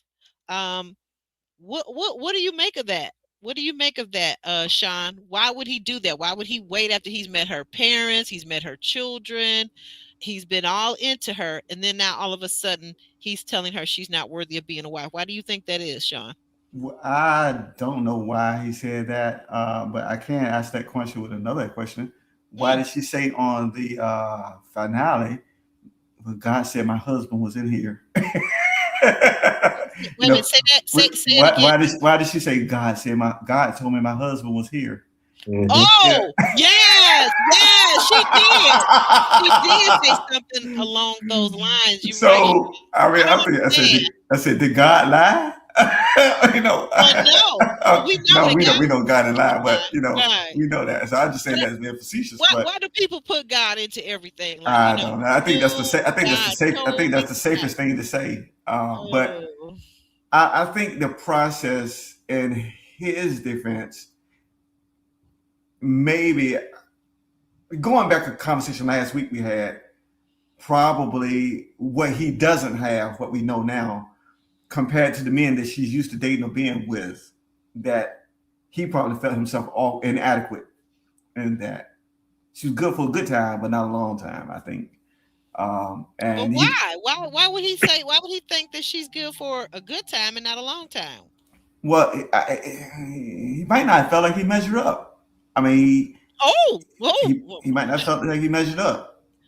I mean, he's not a like Ron was saying earlier. When you got it in real estate, you got it. When you don't, you don't. And we don't know what their life was like after the show. Whether he just wanted to stay at home and we can't go out like we talking about it. People. I listen to people that know her, follow her on Instagram, that she lives a very lavish lifestyle. So he might not be able to afford that. Can't afford her. I mean, I can afford you on the show because production paying for everything, but the camera's off now. So now I got to watch my pennies. So probably that. Ron, you want to take a swipe at it? What was going on here that he broke up with her on Christmas Eve of all time? That he would pick. He picked Christmas Eve. I know he's Muslim, but come on, he has to have some idea that Christmas Eve is important to Christians. Why do you think he did that? The expectations were getting high. He was feeling bottled up. I feel that Bella's type of person. He's kind of a narcissist, right? He's like, we've had him on the show before. He's like a Rashid. He's like some of these guys. And once he told her his using the dark word, but go ahead. Once I mean that he is a narcissist. I just meant like traits, right? And once he told her his situation, now I don't feel like the Superman no more. I don't feel like the king no. You know what I mean? Like I didn't told you I'm having financial difficulty. This whole relationship now changes because you were looking at me a certain way on the show when I had the fancy suits and I was doing this and this. And like you said, production was paying for the dates and we were doing that. And now I don't feel like I'm that same Superman to your stuff because I exposed you that, my finances ain't in order the way that they are. And I need an excuse to get out this relationship because it's just following me up more. It's just it's putting more expectation on me, and I can't breathe. And she offered, like she said, I offered them help. And this is one thing I never understood about this show because this has happened a bunch of times. Okay. The women actually really care about the guys and offer them help. And in every scenario, the guy didn't take it. Jason and Liz, same situation. Did you hear that, What? Sean? Yeah, Jason and Liz, same situation. Jason was in financial problems. We all knew it during the show. Liz offered to help him out. Her finance wasn't great in there. She had connections and stuff like that. It's like, well, we can build this together. We can do it. He turned it down. Joel didn't have a financial situation, but he had 3 kids and the mother was there. Benicia offered to help him out. Let me help you with these kids. Let me get it together. He turned it down.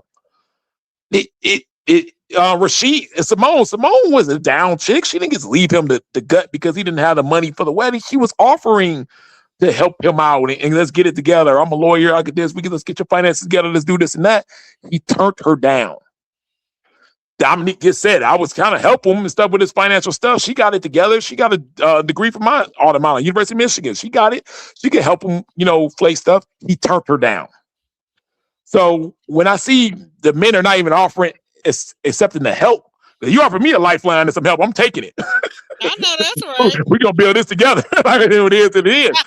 But you could tell in all those cases, and I know all those guys for the most part. I haven't met Bello yet, but ego gets involved and stuff like that, and they just can't take it. They want the woman looking up for them a certain way and things of that nature. And yeah, and he just, like I said, he probably never felt the same once he told her that. The facade was over. It was easy to get the facade for TV. I'm Bello, and I'm coming from here, and I got the suits and the look and stuff like that. Now we look at it. Your finance is not in order. You got a 1-year-old from a kid in Miami and stuff like that.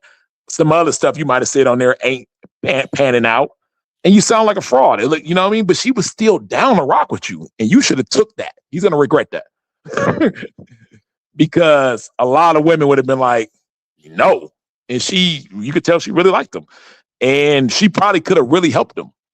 Yeah. But those guys, they got to do it themselves. They got to figure it out themselves. And in every single case, they didn't accept the help. And the woman felt the same way Dominique felt in all those ways. Like, why? Like, what's wrong with me? If the guy I'm giving a dude, I'm understanding his situation. I'm doing everything that men say they want. They want a girl that's a ride or die. They want a girl that's loyal. They want a girl that's down. They want a girl that's offering help, that can do this, do that, and be an asset. These women were all that. Props to those women, all of them, including Dom. The men did not take it in those instances. And and that's one answer I still don't know to this day. And I know all these guys. And I don't know why they didn't take the lifeline. Because none of them doing great even today.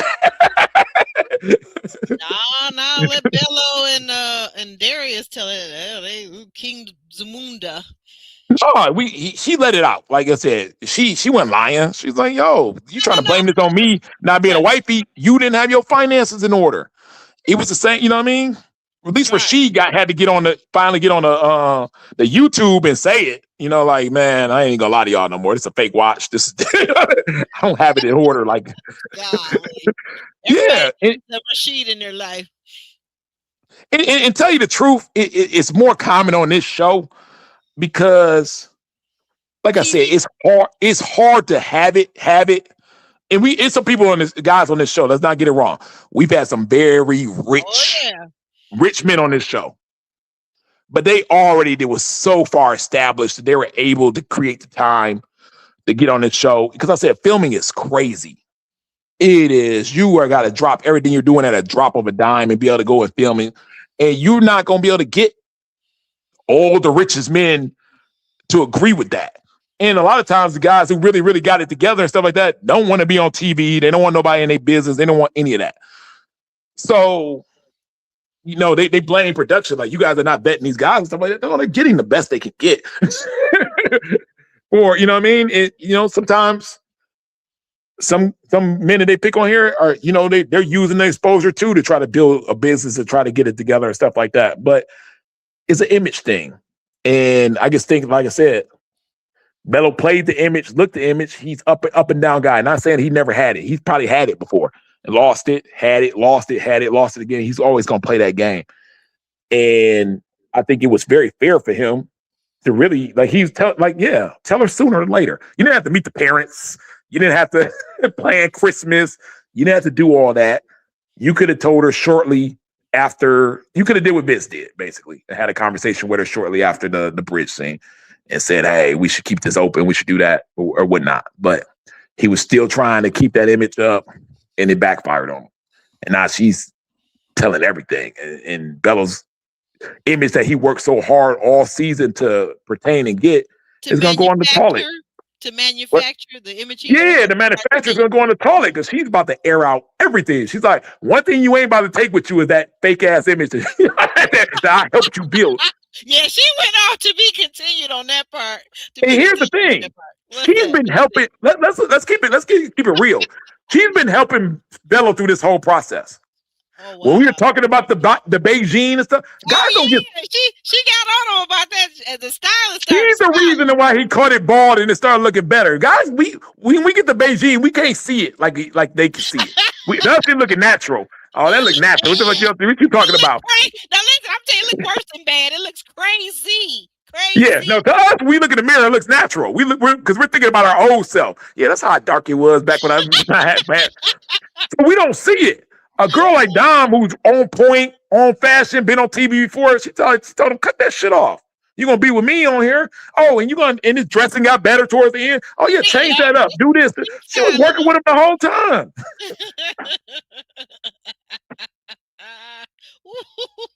But a guy like Beto can't let a woman like that, a strong woman like that, be in the forefront and help him out and help him get on. He just can't do it. He wants to feel empowered. And the man, he'll rather go get him a little thirsty little duckling over in Miami or somewhere else, like that, and sell her the dream and a fraud and a lie and feel empowered than to go build with somebody like Dom. It's going to be serious expectation. You really gonna have to put up the work. You really got to do this. Really got to do that. If you gonna, you know what I mean? If I give you a connection, you bet not mess that up. You know what I mean? That type of stuff. Now, JR, what have you heard about this man now having a wife? Because Dom told us, she said while they were dating, he also had a girlfriend. Now we're hearing that he's married, and it looks like the outfit that he wore to the reunion was also one of the outfits that he got married in.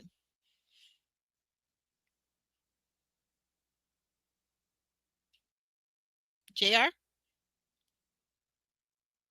Oh, sorry, I was on mute. Yeah, so I think Bello, this was an exposure moment. This is Dom getting her licked back. I think he did string her along. I don't think they were aligned relationship-wise going forward. Why? Because obviously the faith aspect, which we spoke about before, and then also, like we said, he also did say he wanted a son. So whether he expressed that to her and how many times they had that conversation, we don't know. But he seemed to be going along with her program and then definitely hit the brakes at what's meant to be a family time for her. So after meeting her family already, she's probably planning on everybody coming together for the Christmas period. And he's Muslim. He doesn't even celebrate Christmas. So that's probably what made him realize, you know what? I don't celebrate it. It's not my faith. Yeah. Right. So I think he used that as the reason to pump the brakes and break it off. But I don't think they were in alignment on what he wanted and what she wanted. She definitely wife material to some degree because she'd been married twice.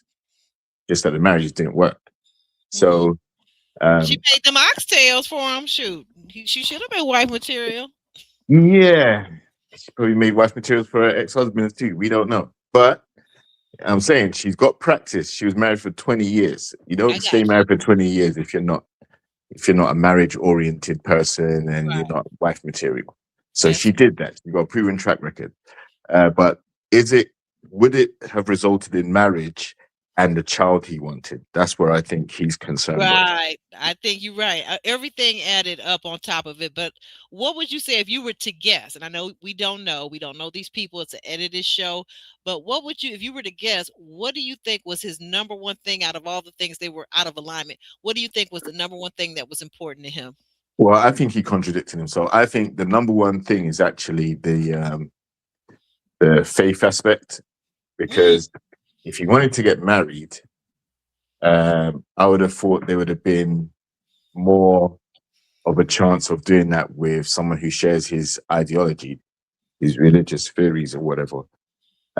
This notion that he was going to get married to her, I think it was Ashante, he said, you know, you don't have to convert, it's just for the children. Well, no, because at the end of the day, Dom already has children and he has a 1-year-old. Is that 1-year-old Muslim?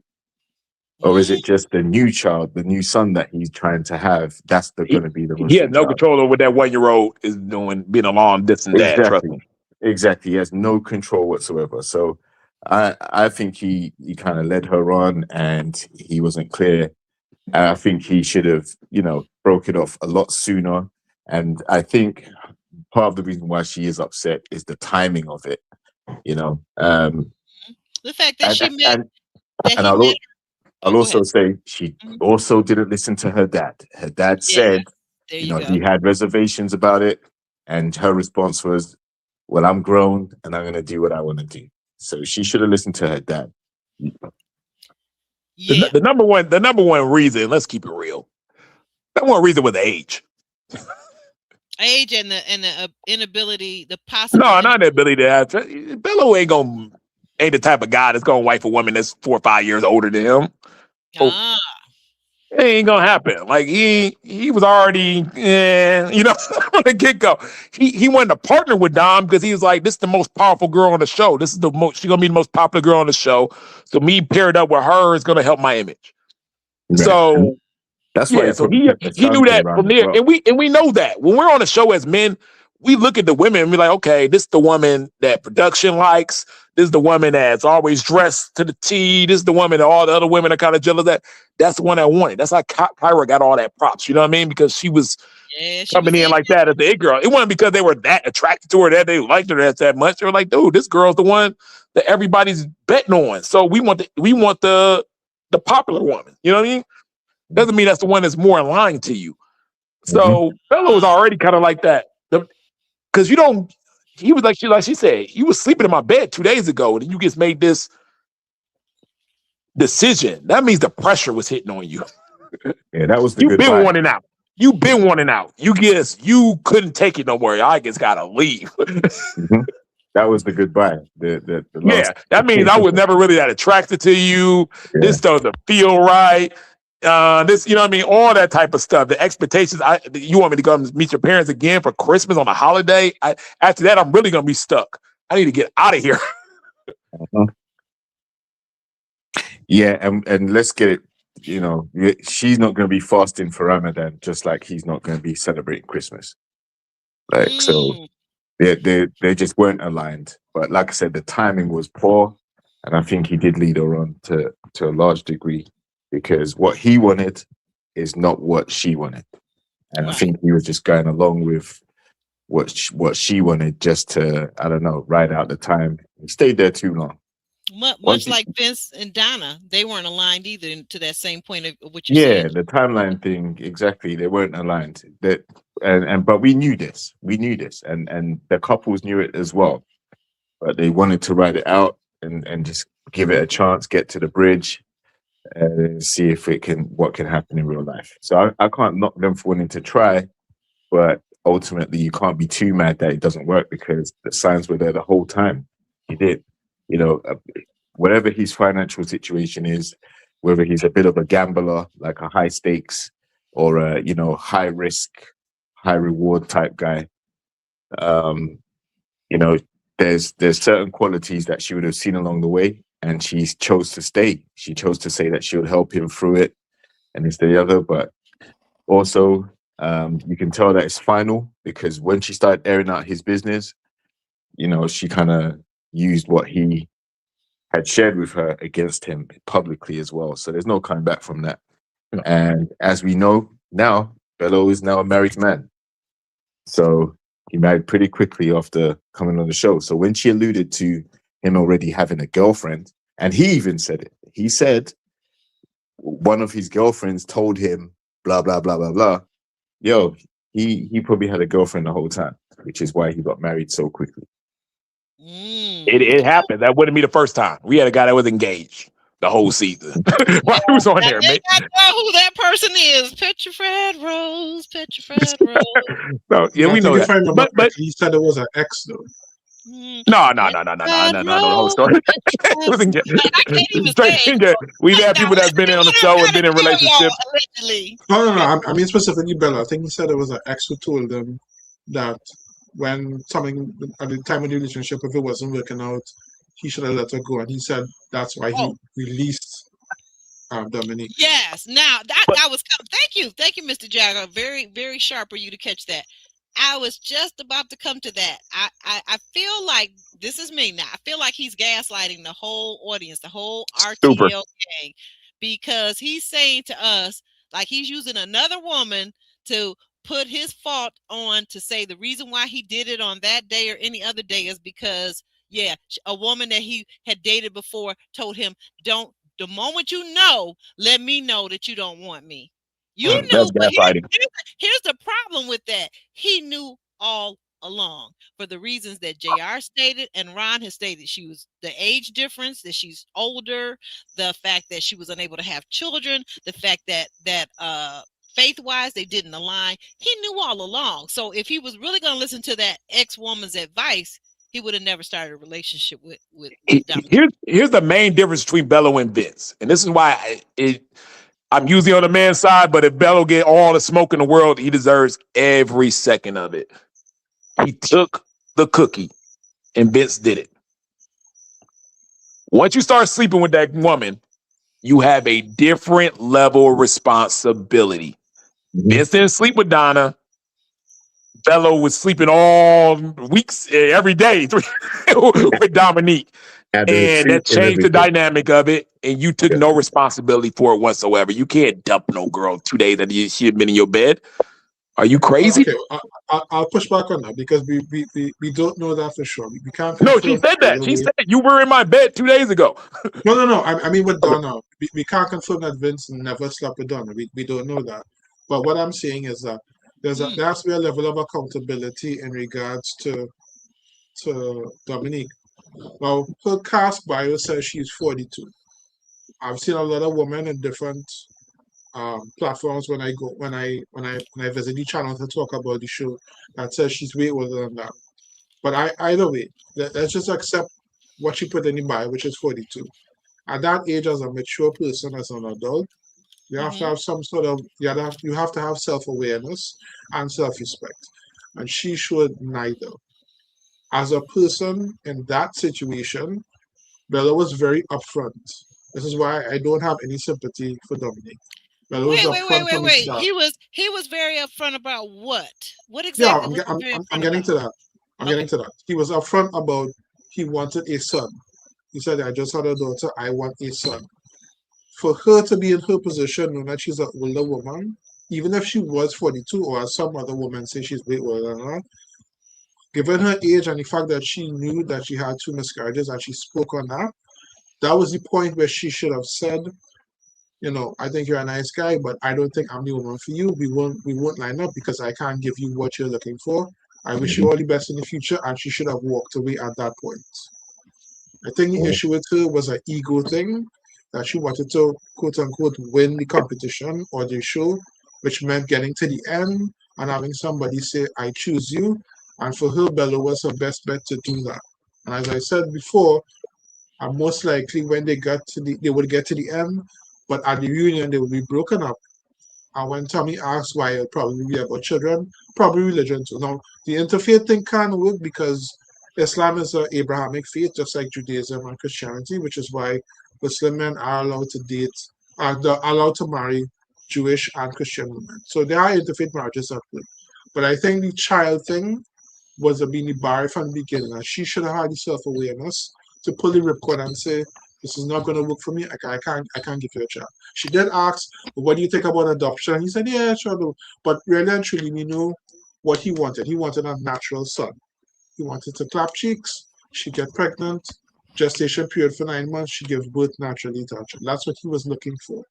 And I think the fact that he just got married right after the show, because I think from what the online stats, when the online information says he got married in 2025 and the show was 2024, if I'm not mistaken. So he got married right after the show to a woman I'm assuming he believes can give him a child. So at that point, you have to have accountability and say, this is not what you're looking for. This is what I can't give you what you're looking for. You have a good day, enjoy the rest of your life, and move on. I think she needs to be with somebody who doesn't want children, to be honest. Mm, okay. You know what? I have to agree with you, Mr. Jaguar. I have to agree with you. Miss Iffy asked, "Are you saying that she shouldn't sleep with him? You have no idea what he was saying behind the camera." He So I doesn't don't. have to say much. They were both into each other to the point where they were Mhm. consenting adults, and they both decided to do it. Right? Right. They've been getting close since the start of the season. Season. Yeah. Right? So by the time the retreat came around, they were already sharing a room together, and we can see by the chemistry they've had. They were kissing publicly before that, and after that. They've been locked in to the point where there may have been some physicality. I think it's the most probable couple on the show. They were knocking boots from very early. So the whole thing about them sleeping, like him having her in the bed 2 days before they broke up, I can see why that would be a sore spot for her, because at the end of the day, no one wants to feel like they've been used. But I think there is accountability on both sides. I think if she was listening to what he actually was looking for, they weren't a match. And I think if he was listening to what she actually wanted, Yes. they're not a match. I, So they both could have done a better way of parting ways without the animosity there. And he I, didn't, he didn't actually dispute anything she was saying. He gave crazy face, yeah, he did. He did a but couple of but he, times yeah, because but he took it. yeah, because I think I saw the crazy face as it's same thing that when Vince does that surprise, big eyed look that he does, like he's so innocent. I felt like that was performative, but Yeah, like you said, he took it. He took it because to me she was telling the truth. He really didn't have any choice. What's he going to do? Sit up there and tell more lie? Well, he could have. He could have done so, yeah, but I just but don't. I think he was surprised that she was putting him on blast like that. That's what I exactly, think he was surprised about. exactly. Not I what she think was he was saying. too. It's the fact Okay, that she decided to say it in front of everybody in that manner. I don't think he'd ever seen her like that. But we could all see, that she by had the it in way, her. yeah, Oh we yeah. we saw it throughout the season when she was snapping back at Lauren, Mm-hmm. and the way she was, don't play about me to Devon, Mm-hmm. and she said it a couple times. A In fact, couple that's times. that's her Yeah. I slogan. still maintain Yeah, the fact that I would exactly. take that with a grain of salt, that it could just be her trying to hurt him by lashing out. I can't say if Yeah. that's true for sure. Obviously, I don't know his finances, Hmm. but I know for sure. I'm not going to rule out the possibility that she just said it to, make him. I think it's just the whole need to be right that I can't get rejected. How dare you? And I'm going to say you're broke. That's why you broke up with me. Not because Hmm. I'm physically inadequate. I can't give you what you wanted. You Yeah. didn't have the money. That was it. So I'm not ruling that out. That she just wanted to hurt him as much as she felt hurt by him. And Hmm. she just said that. That's a possibility. I'm just leaving it out there. Absolutely. And she'd been married to, like she said, former NBA players. Not many people got NBA money. So if that's the lifestyle that she's accustomed to, it's going to be very tough to compete with that level.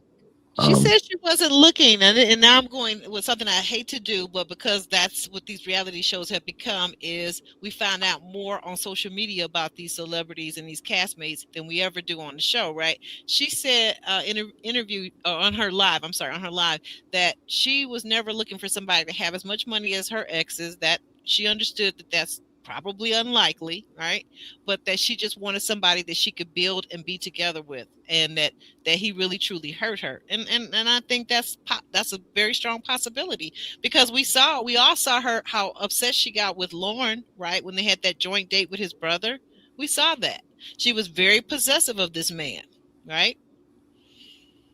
Guys, are you all out there in the chat? Have you hit the like button yet? Have you subscribed to the channel yet? Are you chatting with us? Are you going to drop in on the comments section and have fun with us after this live ends? Guys, anything else? Do we have anything else on this segment? Because we want to close it out. Quick question. Can we put some real time on this? I know from the first mixer to the finale, the bridge scene, I choose you, you choose me, whatever. 11 episodes, then 2-part reunion to 12 and 13. Ron, do you happen to know how much time is it between the first mixer all the way to the retreat? So we can basically put a timeline on Bello and Dominique as to how fast things were moving. Let's see. Anyone? Oh, okay. Yeah, I think that we may have passed that point. No. We may have passed that point. So to wrap it up, we're going to go on into what's coming up next week. We've got coming up next week, we're going to find out possibly who told Ina that Vince called Lauren a tall B. There's also a chance that we're going to find out if Shannon and Steve can try again. I didn't know that they had actually tried before, but okay. And then Nicole says that Devon really switched it up on her, and she found out that Devon is an all lives matter person.